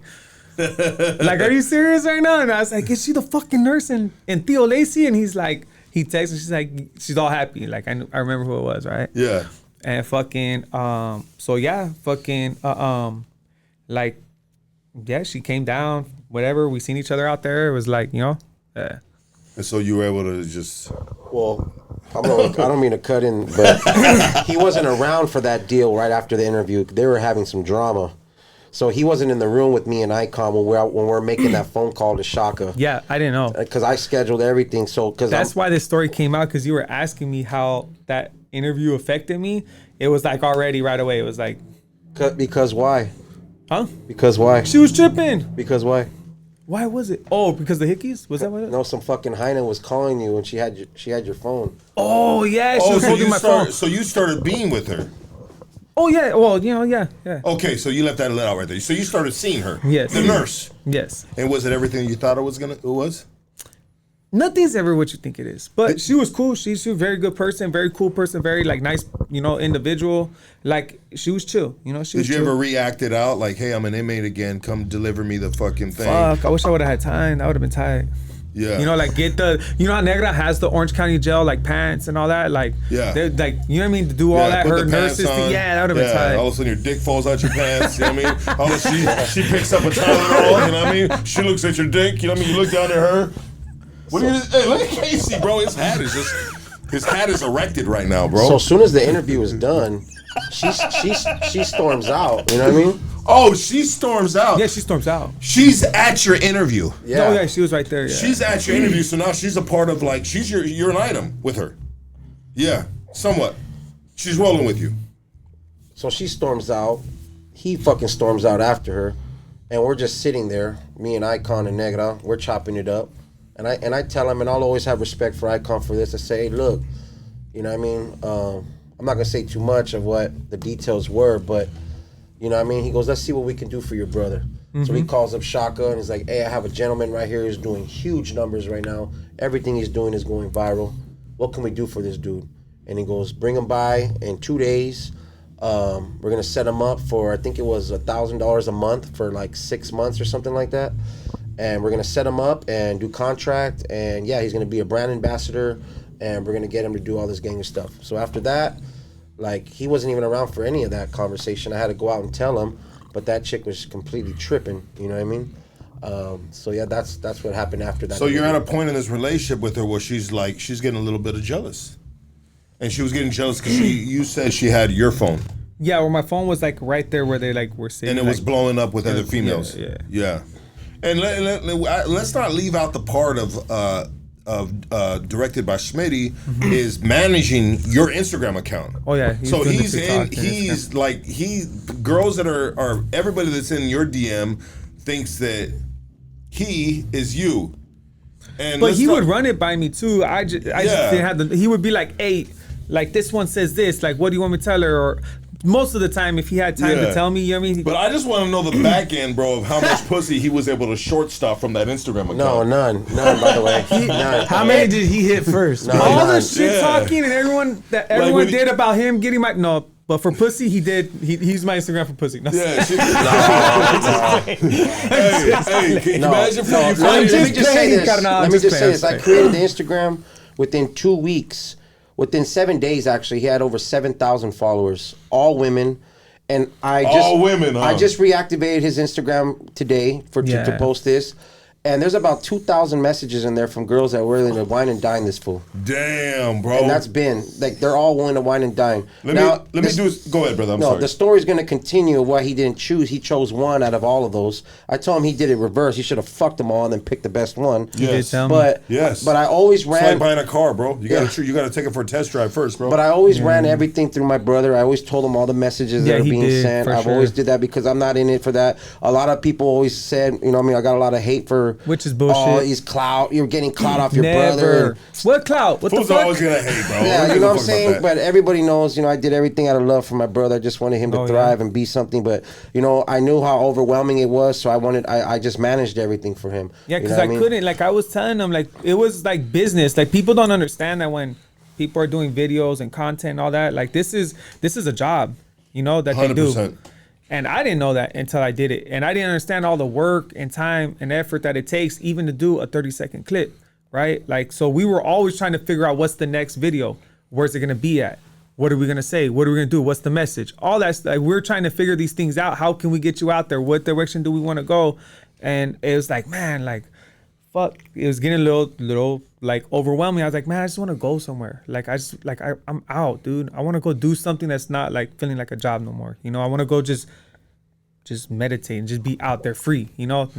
Because you're kind of like caught up in the social media whirlwind or hurricane of just like, all right, we got to go this now, or I mean, it's overwhelming, brother. Let's be honest, bro. Even if it's 100 bitches trying to kick down your door, that could be overwhelming, bro. You know what I mean? It's like I ain't got enough dick for 100 bitches. You know what I mean? Yeah. You know, and then, like the homie said, he felt like you did things backwards, but you did that. That just shows the innocence of kind of like the individual that you were at that time. Yeah. It's like, bro, like I'm not trying to be an asshole and fuck all these bitches, unless you want to tell me you did, bro. Hey,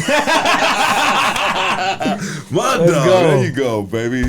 Okay, so let's But anyway, so now opportunity is knocking again on the DM, bro, and you make sure you take care of that properly, sir. Responsibly. Tear that shit up. No. So you get you have that little thing. Shout out to LA Icon because he hooked me up with Shaka too. I asked him, is that bro. Right? Well, I asked him. I said, "Hey, bro, can I ask you for a favor?" And he goes, "Depending on what it is." That's right.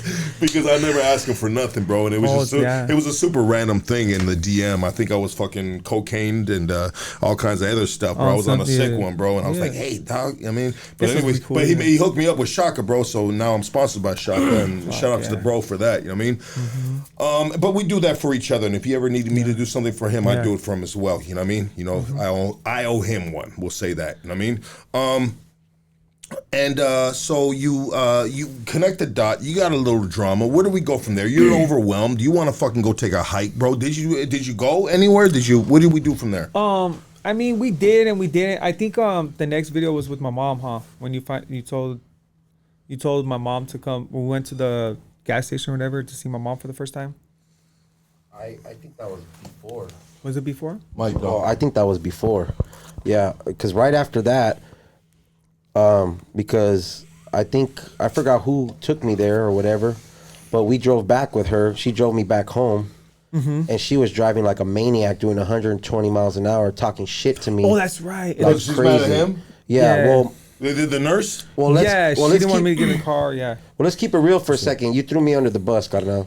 Yeah. Which I don't mind. Because it's my brother, and he made it seem like, oh, my brother gave that bitch my number to call me. Yeah. So I said, you know what, fine, I'll take that. We have to take one on the chin sometimes. Yeah, I don't mind. Yeah. But she's literally like disrespecting the fuck out of me in the car. And I'm just like, so she a wild one, bro. and she's like, you want to hit me, motherfucker? And saying shit like that. I'm like, what are you talking about?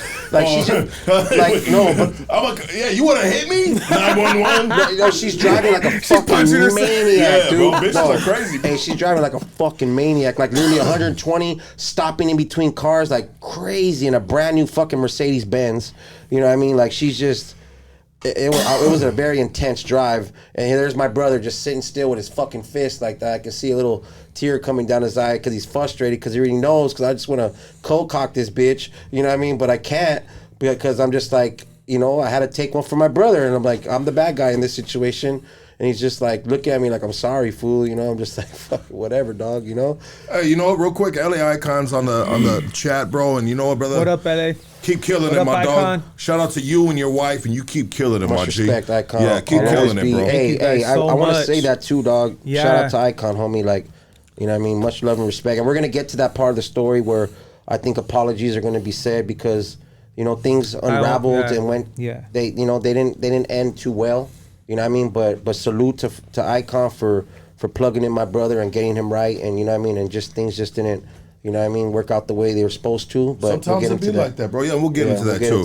You know? So you know, homie takes one for the team. He's getting reamed by the crazy nurse chick, bro. You know what I mean? Obviously, she's not only she's a what? She was batshit crazy. Batshit crazy. I told him, dude, what the Batshit fuck did you crazy. get yourself into? How would I know she's working in an institute? Like, you would have thought they would have let her out the institution was again. She psychotic. never said anything back. How would you know? No, she was Yeah. psychotic, dude. How did they not know though? Super jealous. Well, usually they're the best in bed. Was she good in was Baba? Yeah, I mean, yeah, because that's what kind of No, got for you. sure. No, yeah. So yeah. the crazy ones are always I'm a like little crazy, so I need a little crazy. They suck the motherfucking balls off your dick. You know what I mean? Like shit, dog. Bitches are, you know what I mean? Like where that crazy bitch at? You know what I mean? You know? I miss my crazy bitch. She'd be like, "What's your name?" I'll be like, "Casey." You know, she's coming around hoodstocks looking for Casey. You know what I mean? Oh man, Casey's not home. I had a homie who was messing around with the older like married lady, and she would come to the hood like, I know he's here. I have him on GPS. I seen where he's at, and woo, and he'd be hiding under the cars, like they tripping. That shit was funny. Yeah, bro. Thank God my lady ain't like that. I could not been with my lady as long as I've been with her, since I've been out basically the whole time I've been with my lady and shit, man. And she's just like, she's crazy, bro, but she's cool, bro. She lets me be me and do me. You know what I mean? Because she met me like me. Support. You support each other. Well, she met me like me, but 10 times worse. You know what I mean? Oh, yeah. You know, so now she's Yeah. like, well, fuck it. He's kind of still him. He's kind of a dick, but he's doing great. You know what I mean? You know, so Yeah. she supports me until I'm, you know, doing stupid shit. You know what I mean? But anyway, so she's back shit crazy. You guys are in the car. You guys are in. No, he's in the car. Yeah, I'm in he the was- back seat. I'm in the back seat. Oh, I'm you're in the front. back seat, No, bro. I'm in the back seat. No, oh yeah, you're in the back seat. I'm in the front. Yeah. Okay. And so where do we? Okay, so let's. How did that relationship end? Does it end there? Pretty much, yeah. It Pretty much. ends there. Like the It- next day it's or a something. trippy- Does it end there, It though? was like the next day or something or two. Yeah, well, the next day, I'm sitting in the back of the car with her, and she's like running an errand, like somewhere with her sister inside a place. I'm in the back of the car, and someone else called me, and they were like, "Where you at?" And I was like, "Oh, I'm chilling right here with the homie, but I'm in the back. He's like doing something." She's like, "What city?" I'm in Long Beach. I'm gonna be there right now. And she swooped me up. I just left the car. It's the last time we seen each other. She didn't even see me because she was inside the store. Oh, you ghosted her. You did the ghost. Mm-hmm. That's the real ghost right there in person. Are you kind of like a backseat type of guy? What you mean? Well, you did that video you sent me. You were in Well, I the don't drive. backseat. I've never driven, with so- a piano Yeah. and a mic, bro. That was like that was That's pretty. the homie. That's the homie's that car was the right there. homie's Yeah, car the there? homie take one. Oh yeah, here, my bad, bro. You want to smoke, though? You guys want to smoke? Right here. Oh, no, worry, I got you, my dog. Here you go, bro. You want to Yeah. smoke, bro? Yeah, dog. Homie said he don't smoke. My bad, bro.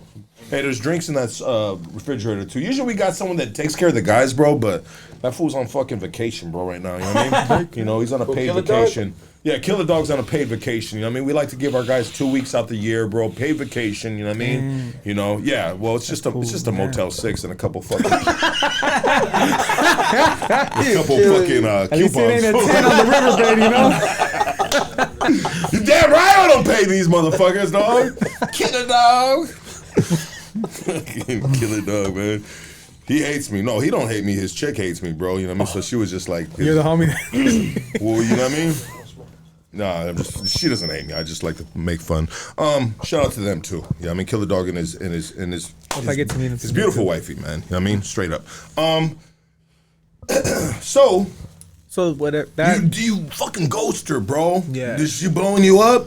Oh yeah. Crazy style? Yeah. She was a little fatal then, huh? Yeah. Yeah, man. Those are dangerous, dog. And the girls will put you back in jail, dog. I've seen it happen so many times. I got put back in jail for having one of those crazy bitches one time, bro. And you know what's crazy? My public defender that did my resentencing and like was the one on the case and all that got it overturned. She told me before I went home, like, man, when you settle down and all that, like, you gotta be careful. I was like, what you mean? He's like, you be real careful about like even moving in with the girl or anything, because all it's gonna take is she doesn't have to call the cops. A neighbor can call the cops, and you guys get in an argument or something, and boom, you're gone. It's an unfortunate thing, but it's happened 1,000 times, hundreds of thousands of times for dudes. Period, bro. You know what I mean? You know. And then we had Me Too movement. You know. And anyways, brother. Let's not get into all that shit, but yeah, you got to be careful. 100%. This is day 6. Let me pay some bills. Let me pay the rest bill. Let's take a quick break. Let's take a quick break. Has happened in that 18 days. Yeah, no, we're gonna get through it. We're gonna get through it. 100% gonna get through it. I want to say this: I'm looking for some good quality cannabis. I mean, killer quality cannabis. Hit the folks at Killakush. They specialize in bringing you the best quality available, from OG to exotic. They got it all, baby. And I want you guys to hit up Killakush at killakushcali@gmail.com, and also too, you can pull up to Killakush at Drip Fits Apparel in the city of Whittier, and that address is 13800 Leffingwell Road. All right, my dogs. I see you guys. I see everybody tapped in right here. Shout out to all 600 people tapped in right now. We appreciate you guys, man. We were, you know, I feel like a lot of hoodstocks Goonies are back right now, man. And you know what, guys? You know, let's leave the fucking politics on the fucking curbside and keep doing what we doing right here, baby. You know what I mean? That's right. You know, and sometimes we entertain shit, dog. You know what I mean? And come on, dog. You guys know my intellectual or my degree in politics. It's not very high, bro, but we feel what we feel and we say what we say, but let's not let that divide us. I'll leave it at that. LA, check it out. You guys, you want to lose some weight? I mean, you tired of being fat? You know what I mean? LA Peptides. My dog Ozempic Vince will get you fucking skinny as fuck right now. You know what I mean? And you can call his phone number right now. He's got all the Mounjaro. Bro, he's got everything. He's got his own proprietary pin. And you can call Ozempic Vince at 714-269-1900. Okay? Calling all bakers and chefs. I want you guys to upgrade your kitchen with Origin Bakery restaurant equipment. Okay? Top quality ovens, mixers, and more at unbeatable prices. Perfect for your next culinary creation. I want you guys to go to visit Origin in South Almani, Origin Bakery Equipment, and their phone number 626-579-3580. Once again, this is commercial bakery equipment, and you can call them and they got new and used. The dude is legit, man. You can reach them at 626-579-3580. We're also sponsored by fucking Prime Equity Mortgage, right? You guys want to figure out if you qualify to buy a crib? Call the homie Andrew right here. All right, he helped me get my house. All right, and he's gonna help you get a house, bro. You know what I mean? And it's free to find out if you qualify for a house. And the address, the phone number is 626-825-6565. All right, you guys, hey, check it out, man. It's tax season, and a lot of people are gonna get the Cuban link gold chain.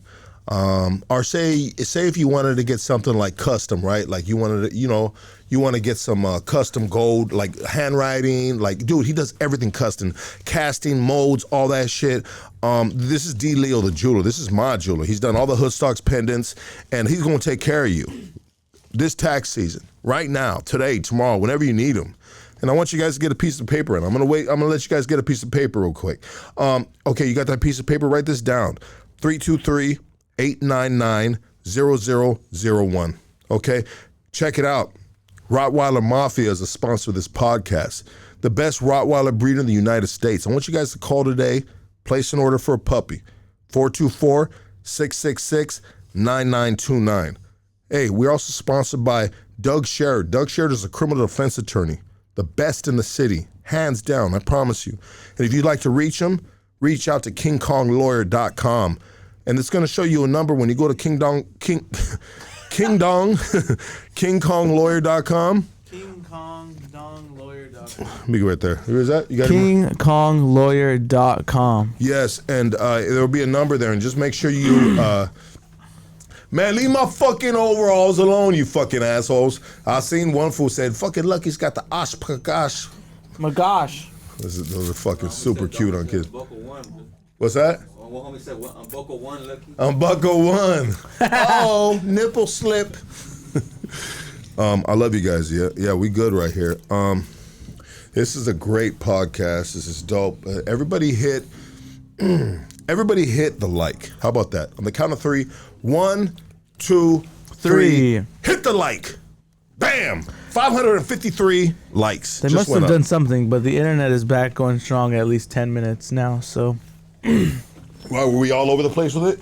Yeah. It's been rough? Yeah, it was rough. Okay, well, check it out, guys. If you guys, hey, Studio 60, King Dong. You know, of course he's gonna catch that. Shout out to my primo, Dope One, Studio 60. Shout out to Bambi. Hey, girl, I love you, man. Shout out to Bambi. That's my girl right there. Bambi, I got some Killer Kush for you, and I need to give it to you, man. I've been waiting to give it to you. Well, matter of fact, I had it. You just didn't pull up to the crib. Anyways, let the homie go ahead, get that bite right there, bro. Let's. Oh man, you gotta close your eyes when you take a bite of that burger, baby. It's all cold now. Yeah. It's still cold burgers, good burger. Got better. A lot of flavor. Squirt some of that chile in your eyes, fool. Yo, those chiles are actually hot, bro. Be careful. Those ones are spicy. Squirt some yellow chile in your eye, bro. That's worse, bro. Fuck, sometimes you bite, you're like, oh, fuck. I mean, I say everybody, Lucky, let him talk. I'm sorry if I'm talking too much. I apologize. Boxing, love, loyalty. My bad if I'm talking too much. Sometimes I talk too much. Lucky, tap the, what does that fucking say? Where? Sakalapuki. Lovely. Zelipeptide's got GEAR or testosterone. Yeah, Lord Switzer, hit him up, bro. Yeah. Hit up Vince. All that. Shout out to Casey's diaper hat. That hat. What's up with that hat, bro? It really did look erected a minute ago. Yeah, it's not anymore. I had to fix myself. Lucky, are you being interviewed? Check it out. Boxing, love, loyalty. This is what Hoodstocks does, bro. Sometimes I implement some of my fucking life experiences, brother. You know what I mean? You know? Matter of fact, I'm not even used to seeing your fucking handle right there, bro. Take your ass somewhere else. Just unsubscribe, bro. You fucking crying too much right here, bro. No crybabies right here, bro. You be lucky we right here, homie, giving you this shit, dog. Lucky they calling you the Highland Park SP. Damn, what the fuck, bro? False. Come on, bro. Get the fuck out of here. I'll slap the dog shit out your ass, homie. That's not even a good joke, bro. Lucky just got out of wood shot class. There you go, Jesse. That's a good one right there, bro. Okay, let's continue this, brother. So, where we at, bro? Where we at? And I want you to continue. In that journey, Hold on. In that part of the things that the 18 days, I was already thinking of trying to spitball with my brother on me moving out of the apartment, right? Like, we have all this opportunity. I'm things are going well. Like, I want to get a spot on my own, because it's a 1-bedroom apartment with his his sons, my nephews, with his baby mama. And so like, I just wanted to move out, I wanted to get my own spot, and I want to try to be on my own, like, I want to be independent, because mind you, I understand why everyone was like that, but everybody in my life was like hovering, like always helicopter over me, like, hey, don't do that, like, don't go there. And they were so worried about me, I had no freedom. I felt like I was like getting out the pen to the pen again, in a way. You know what I mean? And I was just like, man, I want to get my own shit. I want to have my own space or whatever. And another female offered me a spot to stay. And that's who came and picked me up. So when we got there and we hung out for like a day or two, she was like, yeah, if you want to stay right here, it's like, you can stay here. It's cool. And I moved in with her. And then that kind of like, I don't know, that separation from my brother was the stick on the ground that tripped me. You know what I mean? Okay. And so it kind of sucks, bro, because you're in a vulnerable place in your life where you have to, like, you don't have nowhere to go. So you're kind of just like, you know, bouncing around, so to speak. You're vulnerable, bro. You're very vulnerable to, you know, fuck, all right, yeah. Oh, she's offering me a place. Because, like, how many, and is this a female you're just meeting right away? Yeah. I believe she reached out through TikTok or Instagram. And now you're living with her. Mm-hmm. So for people that, would you recommend that for other guys to do? I would honestly, I mean, I'm coming up on the year mark of being out now. I would honestly say you should at least take that much time to get to know who you are as a man. What's your journey? When you're changing your life, you know, you've lived a certain way your whole life, and that's all you've ever known, and that's it. Like, literally, that's it. I've never had a job. I've never fucking had an ID. I never fucking had, like, you know, a need to file taxes. I never fucking drove a car. Like, I literally lived on a neighborhood block. That was my block. And fucking, if I needed something, I take it. Or, you know, that's the life I lived. I never had to have responsibility. I never had to have, like, think twice if someone looked at me wrong or fucking honked at me or walked in front of me. Like, I have to hold my fucking anger in. I gotta check myself. I gotta, like, you know what I mean? I gotta, you know, because the risk is not, like, the risk is not worth the reward, I guess you could say. Like, the consequences are not worth what that momentary, like, actions would be. 100%. Before, I didn't care about the actions. I didn't care what the consequences were.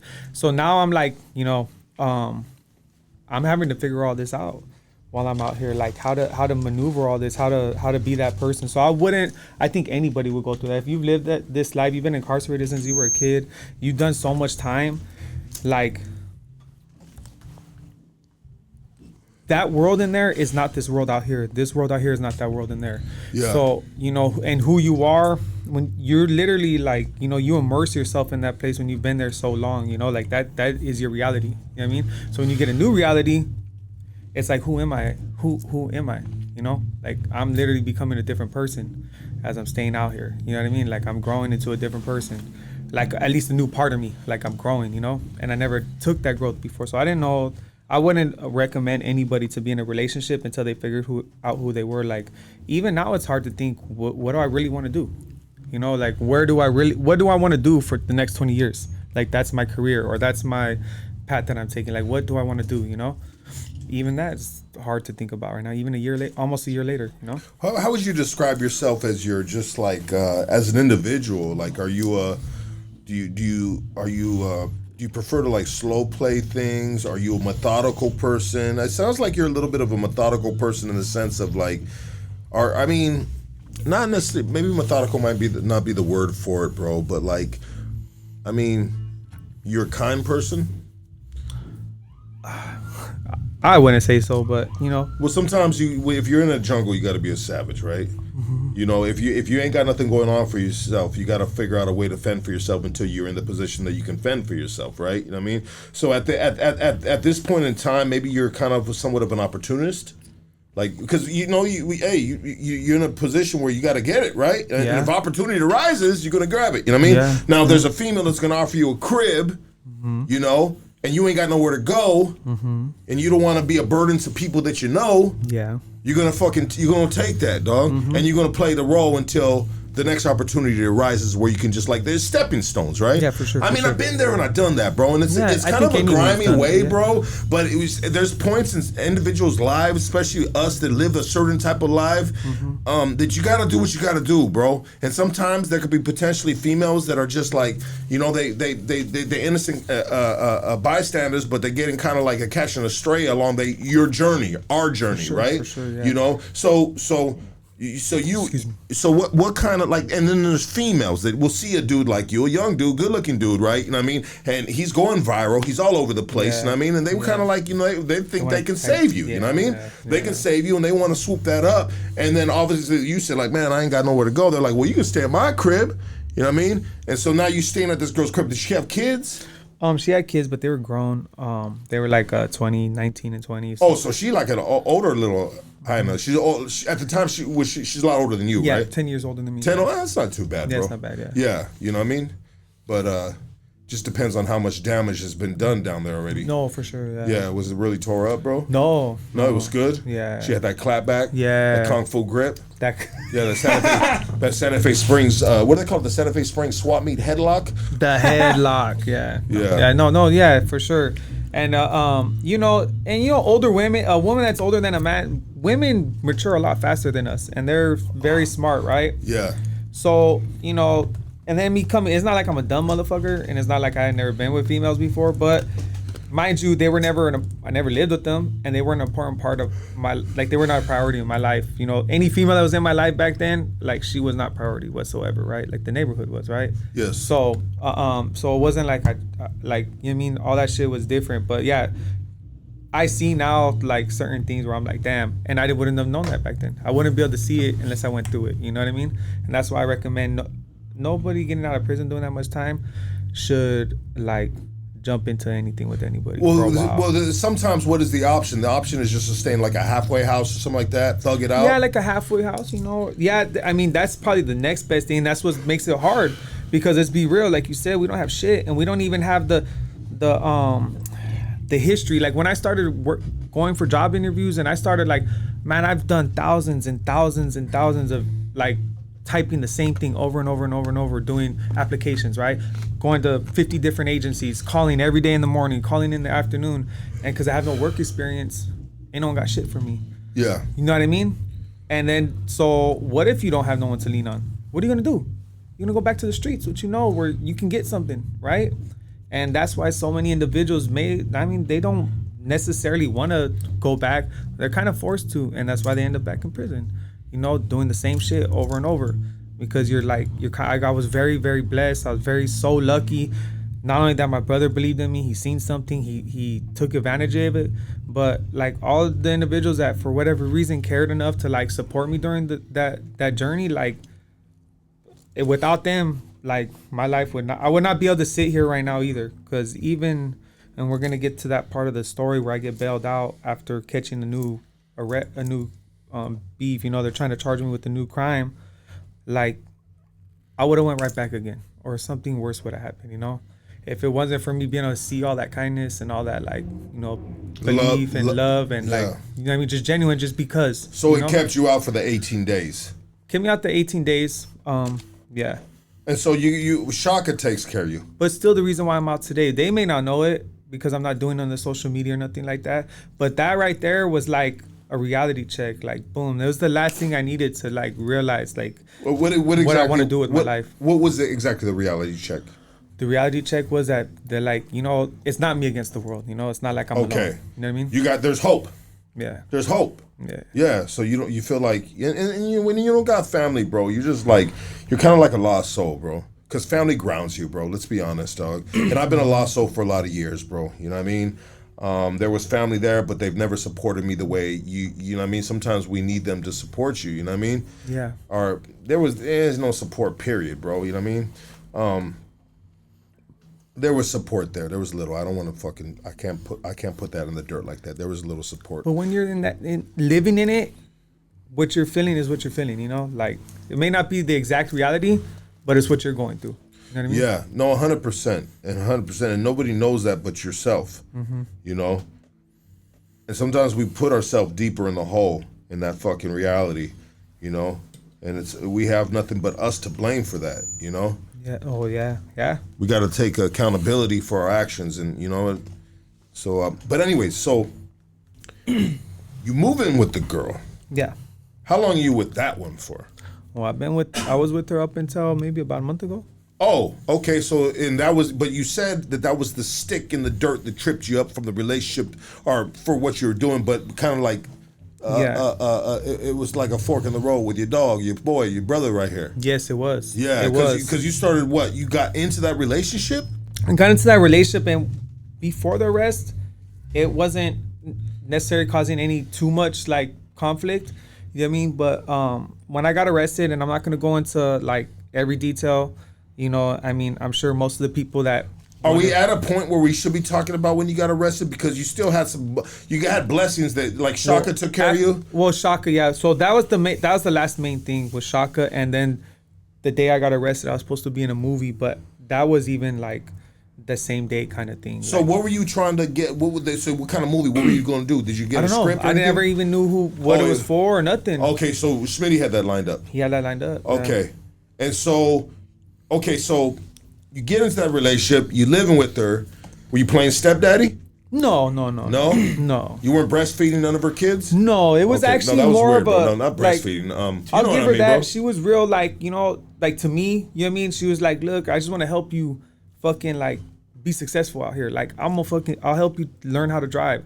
I'll fucking go get your ID with you. Like, I'll fucking, you know what I mean? She was really helping you get back on track. Yeah. Like the way you needed to be. Like that grounding. Like, hey, you know what? That's all cool and shit, but you ain't even got an ID. Yeah. Yeah. And so she was a little bit of responsible. Yep. Yeah. And you felt the love and you were just like, all right, cool. But you end up so not too far from then, the 18 days is up, you get arrested. I get arrested, and I'm sitting in county jail for 5 days, and she tried to bail me out in the police department like the day I was arrested, before they transfer me to county, because it's a lot cheaper. You know, anyone knows if you get bail in your city jail, it's like way cheaper than once you hit county, it goes up, right? Okay. So she's trying to get it done right there, but the fucking PD's like being bitches. They're like, she's calling. Even the bail people were calling. They're like, oh, we don't have no one by that name in here. But I'm calling them collect from the fucking cell. Yeah. Like they're playing that game, right? Damn. All the way till I get transferred to the county. So I get to the county. It goes from I think 25,000, where she would only have to put like 2,000 down, to 350,000 bail. My bail goes up to 350,000, and within 5 days she came up with like 10, 11,000 to put down on my bail, and she got me out before 4th of July. Wow. Damn. She really fuck with you, bro. Yeah. She could have been just like, shit. Most would, even if they knew me for a whole lot longer. Yeah, she could have just fucking opened up her door and yelled out the door, next. And she would have had every right, yeah. Who's got next? You know what I mean? Yeah, bro. Yeah. So that She did it, though. She did it, and that's where, like, when I say that I contribute, not that I'm saying she did anything purposely. I just say that for myself because I'm a man, you know, and I have to make the choices for my life. I have to decide what's best for me. I have to decide what loyalties I'm gonna stick to. What, you know what I mean? That's me. That's no one else's fault but mine. If there's any fault in it, right? Like, I'm the one that just has to live with the consequences or whatever. And so, like, her bailing me out, the one thing she asked of me was like, look, dude, like, because she supported the TikTok and all that stuff, like, for the most part before then, but after the rest, it was like, dude, you're in the spotlight, and now you're facing a case where they're trying to give you life again. And like, I just put all this money up, and if you go back, then I get the rest of it too. She's gonna have over $250,000 debt, right, in her name. And she's like, not only that, 2 of her family members co-signed. Then they never even met me or talked to me. You know, she convinced them to co-sign for me. Sheesh. So I'm like, damn, like, fuck, dude. Like, you know, loyalty means everything to me. Like, when I finally, you know, when I give my loyalty to somebody, it's lifelong, no matter what, whatever the consequences, whether you're right, wrong, period, like, is right or die, you know? So I was like, fuck, like, that's pretty deep. Ain't no one ever fucking did that shit for me like that, you know? Besides my brother and you know, me coming home and all that, that's my brother. This is someone that just met not even the whole 18 days, you know? So to do something big like that was like, damn. You know what I mean? Like, it was like, fuck, what do I do, you know? She said the gang and the social media, like, she wanted to put me in like a hole so that everyone would forget about me. I mean, when I was arrested, the police department that arrested me, my arrest picture is the only arrest picture in their whole Instagram history. Their whole Instagram history, they have no posts of someone being arrested at the scene except for me. They're trying to go Instagram famous. Exactly. Fucking assholes. I think that's fucking police department clout chasing like a motherfucker. Right? Yeah, hell yeah, bro. So with that, like, understanding, and then when, like, for what I got arrested for them to be like, oh yeah, it's a third strike, we're not giving you no deals, 25 to life. Like, she was like, dude, you have to be serious. Like, are you fucking gonna stay out and live your life and fucking do this right? Or do me a favor, brother. And how long is this conversation? How long ago was this conversation? This conversation was over 8 months ago. 8 months ago. Okay. So you were out on bail for this case that you're on bail again for. Still for, yeah. Okay. That's why I wanted to clear up. I was confused on that right there, dog. Mm-hmm. Okay, so she got you out on bail.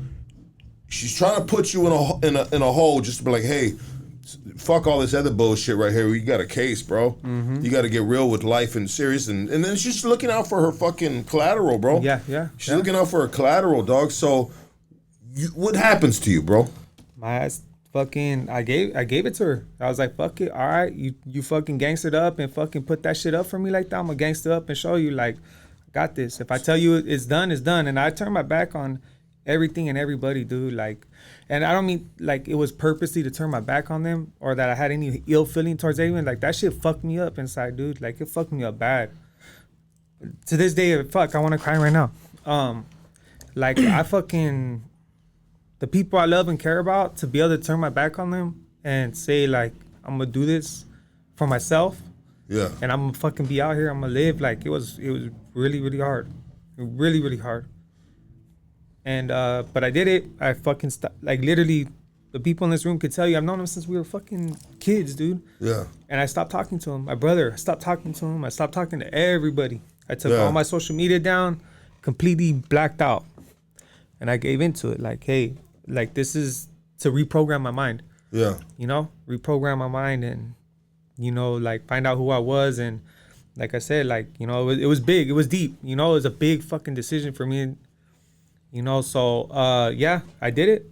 I just fucking went all the way in.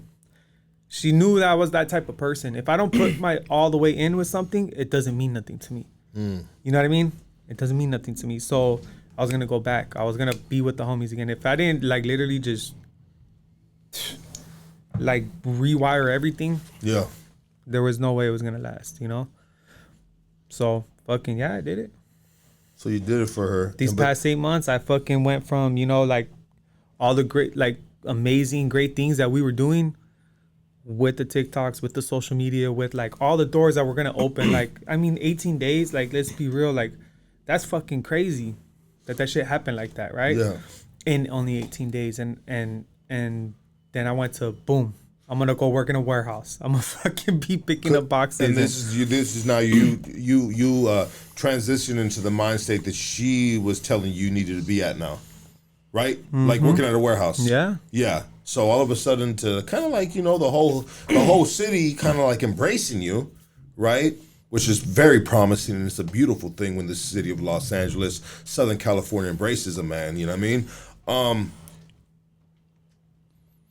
And then now you catch a case, and you got to slow down a little. I mean, I get it, bro, because it can be, you know, it can. That's a tough one, bro. That's a tough one. You know it's what I mean? hard. Well, it's a tough one because she's got to protect her collateral. She obviously fucks with you. She got you out and had her people, you know, co-sign for you, bro. And so she just like, hey, man, we got to move like this right now.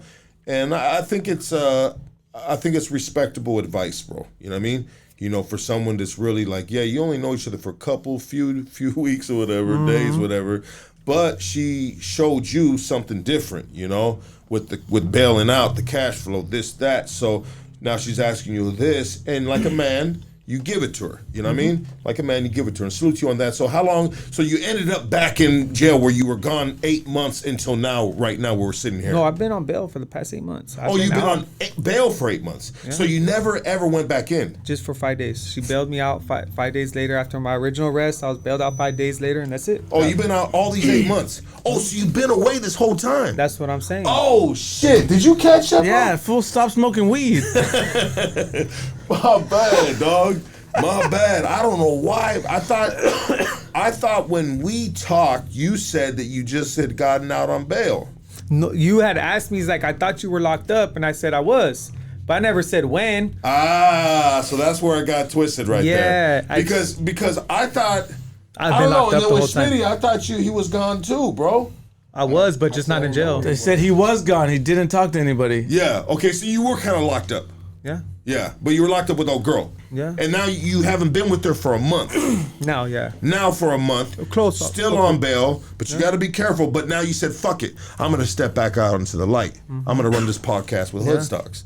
And it's crazy. And I appreciate you for that too, my dog. Let me no, give you heck yeah. That's tight, dog. Heck That's yeah. tight, my dog. I appreciate that, dog. No, thank you for this. Like, you know, This is a little different now, bro. Like it's weird now, bro. This just switched everything up to me in my head because obviously we had a miscommunication. I assumed that because I asked you, I said, "Oh, bro, you're out," and you're like, "Yeah, on bail," and I was like, "Oh, he just got out." That I assumed that. Yeah. My which bad is on that. Totally understandable. Yeah. Yeah, but you've been out this entire time. How has it been with her? I mean, you know, it. Like I said, Is she never lived with pregnant? the woman. No, she's not pregnant. No, we're Okay. done. I moved out. Okay. So I'm living with my homies right now. So it really ran its course. But so you were actually working in a warehouse and doing stuff like that. Oh yeah, I was doing forklifting. I learned my forklift license. I learned how to drive. You know, I've started tattoo removals. I had like 3 sessions of tattoo removal already. Good for you, brother. Yeah. I started going to church every Sunday. I man. volunteer with like seniors, you know. Let's go, dog. That's way, homie. Check it out, dog. I think what you've been doing is far better than what you could have. Like that world, bro.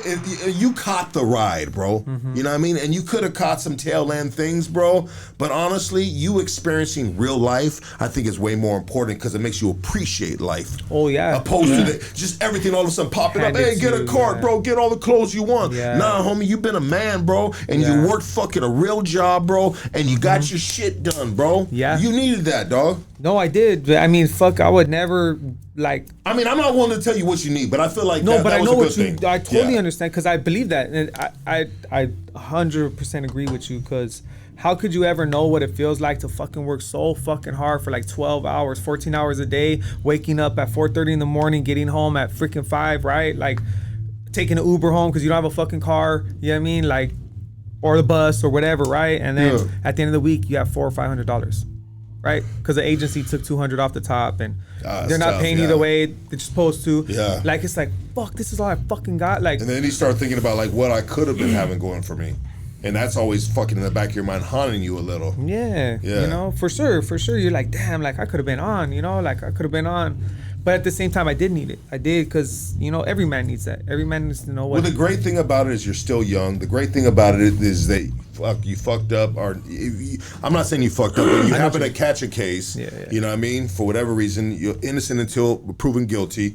And but you were. I don't know. I lost my thought real quick, bro. But anyways,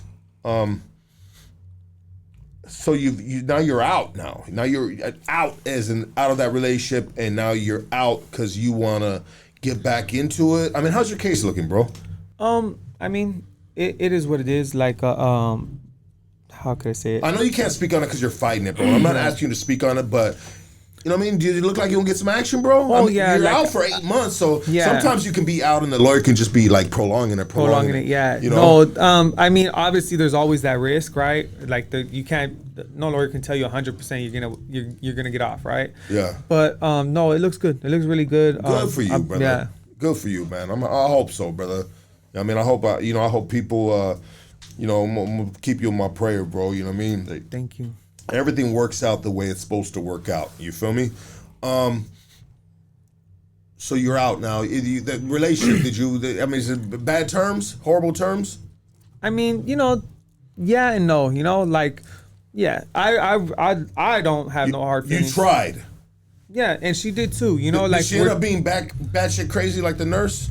No, not like that bad shit crazy. I mean, every woman has some craziness to them, right? But, absolutely, bro. You know what I mean? Yeah. It's life. So it's life. You know what I mean? Yeah. So at the end of the day, I have no hate, no nothing. Like, she fucking helped me out in a real way, dude. Like, she fucking, That's what I wanted to say, bro. She really did, dog. And I'll always care for her. Shout out to her, bro. I told her that, like, when we separated, even if I know you won't do it because that's the type of pride and person you are, you wouldn't accept no help or reach out to me with any help. But if you did, I'd be there in a heartbeat. Like, I got you. She a real one, yeah, she a real one, bro. For what she did for you, dog, she's a real one, dog. She gave you a chance, dog. You know, she gave you a chance. Hopefully one day you might be able to work that out, dog. And I'm just, if it should be, you know what I mean, worked out. You know what I mean? It's in God's hands, you know what I mean? And that's dope, bro. You're able to go to church and just experience, you know, just normal shit, bro.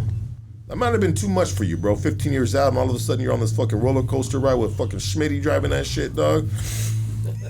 Where's he 2,000 messages of women trying to fucking But link up. that's, I'm not gonna lie, like when I told you when we were talking about it, like if it wasn't for him, there's things that I, like you said, I would never have experienced. Like Yeah, no, he most definitely and was. shit, there's still a whole life ahead of me. Who knows what the fuck that's gonna open up, right? That's what I was also gonna say. I was gonna say this, bro. Good thing this has all happened to you while you're young. You're still young, right? You know what I mean? You're still young, dog.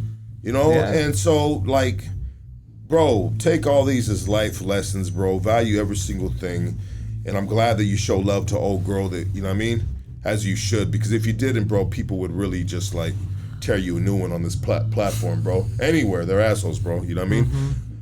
But so what are your plans now, bro? I mean, I'm fighting the case, so I'm living with my friends, getting on my feet. Me and Jeremy, or Smitty, excuse me, directed by Smitty. Today's our first day talking. Yeah. Literally in the last 9 months, you know? Yeah. So I already know how his brain works. I already know how he's ready to rock. Yeah. He's ready to rock. At least, you know, I know how he even though he's been angry, like not angry, hurt with me. Yeah.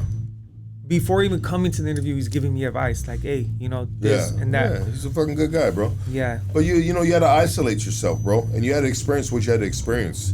And yeah, I get it. There was probably some things that you left that Schmitty was kind of spearheading in a sense for you.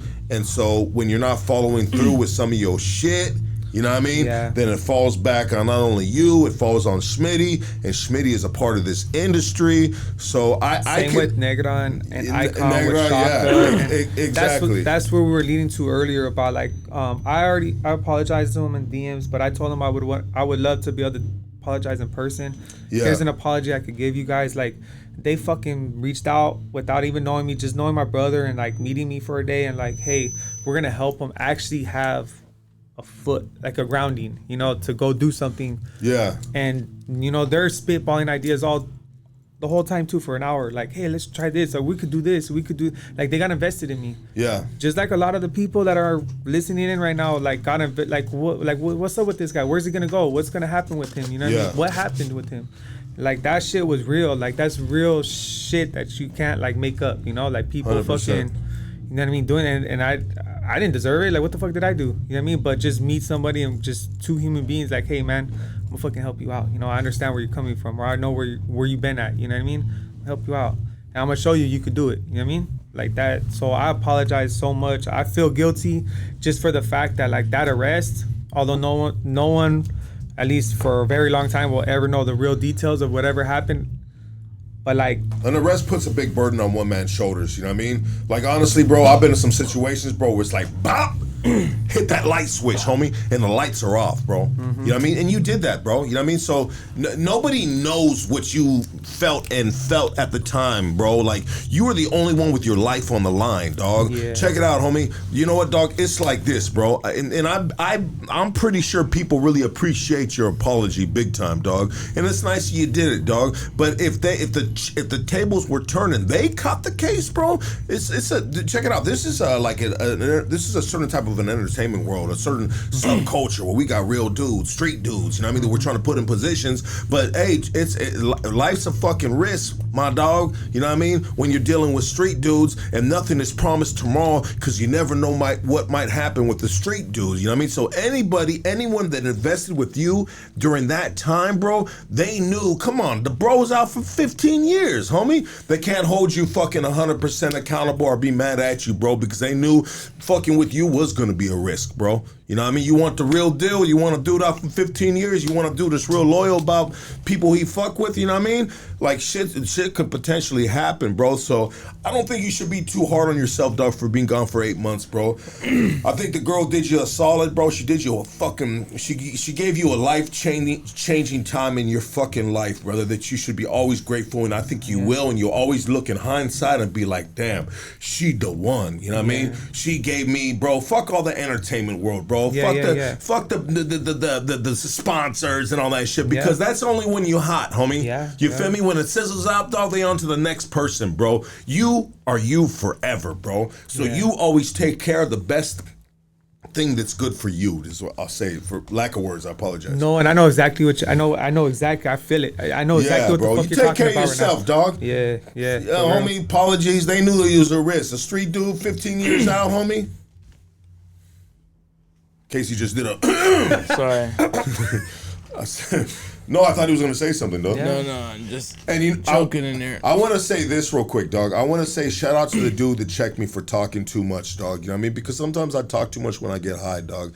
And what I did after that, I said, maybe I am talking too much, right? You know what I mean? Yeah, and I really shut the fuck up. And then I started listening to him. And I'm like, yeah, I think I was talking too much, because now I'm finally, the homie's able to fucking really talk, say your thing. So I apologize about that, my dog. I get high sometimes, bro, and I'm just like, that's the part of getting high, right? Like talking over each other, going. I do too much sometimes, bro. So shout out to that person, bro. Don't unsubscribe, or if I said kill yourself or something like that. Casey's got me saying kill yourself. You know what I mean? I'm like, bro. You know what I mean? I got overalls. Ain't nobody gonna respect that shit, bro. You know what I mean? I apologize, dog. I know I was talking too much. No, not at all. I was just just vibing with you, bro. Yeah, and I appreciate and this has been dope, man. This really just caught me off guard, and this story really took a crazy turn in the sense of you have been out all this time. Nobody knows that, because I literally nobody, right? Like my pages just went down. That's pretty good, bro. A lot of people are so fucking like me, bro. Sometimes I'll be like, I'm gonna take a break from fucking social media, dog. You know what I mean? Probably like a month at least. You know what I mean? 5 days later, I'm like, hey, look at me. You know what I mean? Like, like that shit's like addicting, bro. But consistency. Consistency. I mean, but he had it for 18 days, Lucky. Yeah, no, for sure. I mean, and the dude was tripped out on this. Homie was running it. Yeah, I tripped out that even within those, I can't say nobody, because even within those 8 months, there were plenty of places and times where we would be in LA downtown, we would go to a barber shop, whatever, and they were like, oh, you're that guy from TikTok, and it's been 6 months, or it's been, can I take a picture? I'm like, what the fuck? Like, that's crazy as fuck, dude. The video's still getting about 100,000 plays a month. Damn, dog. That's crazy. Well, here we are now, bro. Hopefully you're gonna get that case out the way. Yeah, you're gonna get that case out the way, and now you are officially back out to work, sir? Yes, sir. Okay. You heard it right here on Hoodstocks, everybody. First off, hey, saludos to Lucky. I'll take it's all good. And my boy Stocks. The case ain't nada. Yeah, exactly. Thank you for the $1.99. That's right. Appreciate you, man. Lucky dressed like a Jew farmer. Fucking classic Hank, you asshole. Need a piece of hay in my mouth, dog. I was just gonna say Shit, motherfuckers. Casey seducing the cable guy. Lucky goes on rub maps. Yo, shout out to Rub Maps, man. Changed our life. I still gotta check that shit out, bro. What is that? It's a massage parlor map thing that you can find places where they rub you off, dog. Gangster, that's jack you off, bro. Rub Maps, and bro. here I am, just Rub going to Maps. Yeah. That shit's gonna blow up. Like, that shit's gonna be big. And here I am, bro, just going to random fucking spots and hoping. Oh, it's a real thing. Like, it's a real thing. This app exists. It's a website, yeah. Fuck, I'm downloading I've that. been wasting so much time just going to random fucking massage Really? parlors. Just to see, like... Well, just hoping that, like, what's next? You know what I mean? And then I just walk out, You dog. think you're hoping that you're cute enough that they'll just yank you off? Well, sometimes it might be a part of the package. I don't know. We don't know. Yeah, you never know. Lucky. Oh, yeah, I already read that one, you fucking assholes. Hey, I love you guys, man. Hit the fucking like. Hit the Man, subscribe. so You're likes, subscribing. yeah. So when you were locked up with your girl for 8 months, what were you doing, bro? Like, you like Shit. just going to work? Were you like reading books, watching movies? You living like civilian life, hardcore? Hardcore, fucking, straight up. I got to meet the family. Her family's originally from out of state, so for Christmas we flew out. Got to meet the family, got to, get introduced to them, have a white Christmas, you know what I mean? Like, it was chill. It was my first time ever receiving presents during Christmas and shit, giving presents, being able to buy a gift for somebody that wasn't stolen money or something, you know what I mean? Or stolen. Yeah. I worked for it, and that shit was tight. You know what I mean? It was tight. Damn, bro. For sure, dog. You needed to experience that, dog. I think every dude should find themselves a female for at least 8 months and experience that shit. You know what I mean? Make her fall in love, make all her family love him. And then like around the 7 in a couple weeks.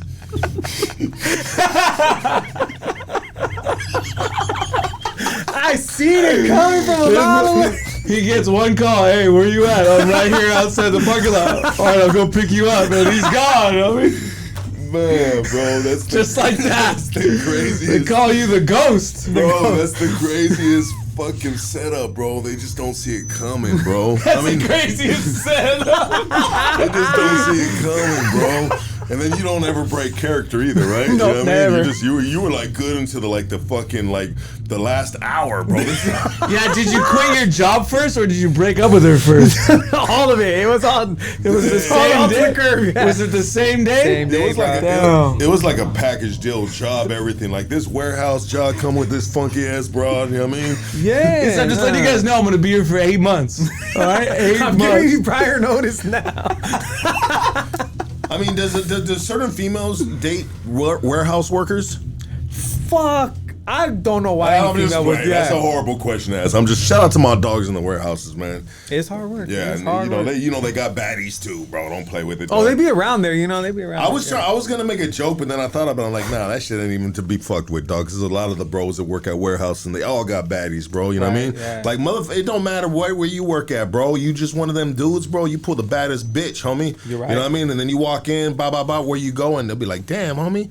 Shit, that fool for sure don't work at a warehouse, you know what I mean? But little do you know. No, it's really the forklift, it's the certification that really turns women on. Yeah, you got that forklift. That piece of paper sexy, really you show that dude, pussy just wet, dude. Yeah, real shit, the forklift certification.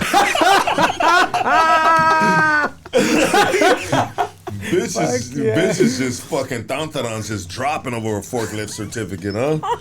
That's crazy, dog. The homie right here, the forklift driver. Is he? Are you, bro? Yeah, bro. He's got a backpack full of pennies. No, this little guy. You gotta watch out for forklift drivers, bro. Motherfuckers tear shit up. Fuck yeah. Oh my god. So, how can people reach out to you, bro? What are you looking to do right now, though? They're also saying that there's a whole bunch of fake pages of you, so give them like really the real page. Yeah. Okay, so, well, if you guys were paying attention to the interview, you would know that my brother was the one doing all my socials before. Like, he was the one managing it. He's the one that put it up. And so when I went ghost, I didn't have access to those no more. And I was on social media anyways. I wasn't doing no social media. I wasn't looking at social media. I was only at rare moments I would go on YouTube and I would look up YouTube content, Yeah. But like social media, I was completely gone. Facebook, everything gone. How does it feel living life like that? Even though you didn't get too much of the social media life. I guess you'd be the wrong person. It's almost like you went undercover as yourself. Yeah, well, he was living basically a life that he was living before he got busted, because before he got busted, was there social media? You said MySpace. MySpace. You need a computer for that. Yeah, no, and it barely started kicking off. You know what I mean? Mm-hmm. Yeah, 100%. Okay. So so I went. So when I knew I was breaking away, I knew this was that was over. That was done. And it would just so happen that it was done. I don't know, maybe subconsciously it had to do with it when I seen your interview with my brother. Okay. And I watched it and I was just like, damn, like there's really people that are still asking questions about me. There's still like some type of interest, fuck. You know what I mean? And now I'm more grounded out here. I'm more like, Like, I know I can make it now. I mean, like, I don't have no worries no more. You know what I mean? You built the confidence in yourself. Yeah. Working that fucking warehouse job, bro. Warehouse job will mold you into a real man, bro. That's a real man's job. Let's be honest about that shit, dog. That's like you making X amount of money, bro, which is humbling ass money, right, dog? You know what I mean? Where you can't. I get so pissed sometimes at that. I'm like, damn, I could just 1 hour. I can make this. Yeah, bro. 3 times. And you're gonna do it now, huh? Huh? You ready to do it now? Oh yeah. Well, you know, brother, I just want to tell you anyway, we can support you, dog. We got you, dog. Thank you know what I mean? This has been cool, and I think this is the beginning of another journey, man. I think this is gonna be beginning of another interview with Negra. You know what I mean? I think everybody's gonna, you know, you're gonna get them moving, dog. You know what I mean? You know, so that's dope, brother. And I'm glad that you came here to Hoodstocks, bro, and gave us this fucking what would you call it again? Exclusive update with the boy right here, dog. Yes, sir. MK the Real, dog. MK the Real. What is MK the Real? Tell me about that name real quick. Well, you know, like I said, when I was in prison, you know, my brother was doing music. Like he's been in the game for a long time, you know, both as an artist and in the scene, in the background. You mean producing, doing videography and stuff, and like I had an idea I wanted to do musical because like when we were kids, yeah. Okay. So I did in there. It was like, you know, people journal, people do certain things to like it was therapeutic for you. It was therapeutic for me. And originally it was just gang stuff, you know, like for the homies, right? I didn't take it serious. And then it was like an expression of myself, and everyone along the way always told me like, man, you got something, like you got talent, like you're good at it. And so I stuck with it, and I thought that's what I wanted to do when I came out, like you know, do that, you know what I mean? And maybe I will at some point try it, you know, maybe. But you're talking about the rap. The rap, yeah. So you don't want me to throw you a beat on right now? Oh fuck, don't do that to me. Okay. I don't know. I was like, damn, is this fool really giving the exclusive stuff? You know what I mean? Nah, you are, brother. So you're thinking about pursuing the rap. You got options. I got options. Yeah, and so you know we can get it cracking again, baby. You know what I mean? You're gonna get it moving, bro. I think. But whatever I do decide to do, yeah, I promise you'll be first to know. Thank you, brother. I appreciate that. I'm happy with you coming to us first for this exclusive, brother. And next time, you know what I mean? If I'll be second, I'll be second. I'm not worried about it. I just want to let you know you got a bridge built here, brother. Thank you. And we support you, dog. And you know, anything you would like, anything you want us to do, me and my dog Casey right here, you know, like for the platform, anything, or share anything, bro, we got your back 100% in any way like that, bro. And if there's some way we can help you out, link you up with different people, we got you right there too, dog. It's always like that with after anybody with Hoodstocks, you know what I mean? Unless they want to bring a big old fucking gorilla over here. We're gonna throw him a blast? We man. Only fat chicks are gonna get mad about it. Hey, he was like, nah. He goes, hey, he wants to know if you want to have a hot dog eating contest. only a, you know. But he's the dumbass that will really talk to the female. he would do it. He would tell you want to have a hot dog eating contest. The homie wants to see you. I'm the hot dog. Okay, you're a little nasty motherfucker over there. Huh? He's like, I'm not hot dog. Hell yeah. Shout out to motherfucking directed by Schmitty, bro. Bro, thank you so much, my dog. Thank you, man. It's been dope, bro. Thank you so much. Yeah, absolutely. So once again, how can people follow you again, brother? So my brother put my original pages back up. Okay. There are other pages that are mine, but you know they're just regular like family and stuff like that. Him my original pages. They're there. Okay. What is it? My original page at MK the Real on IG and TikTok, right? It's MK underscore the real, underscore right? the real, yeah. I haven't reactivated the TikTok, but I will. Okay.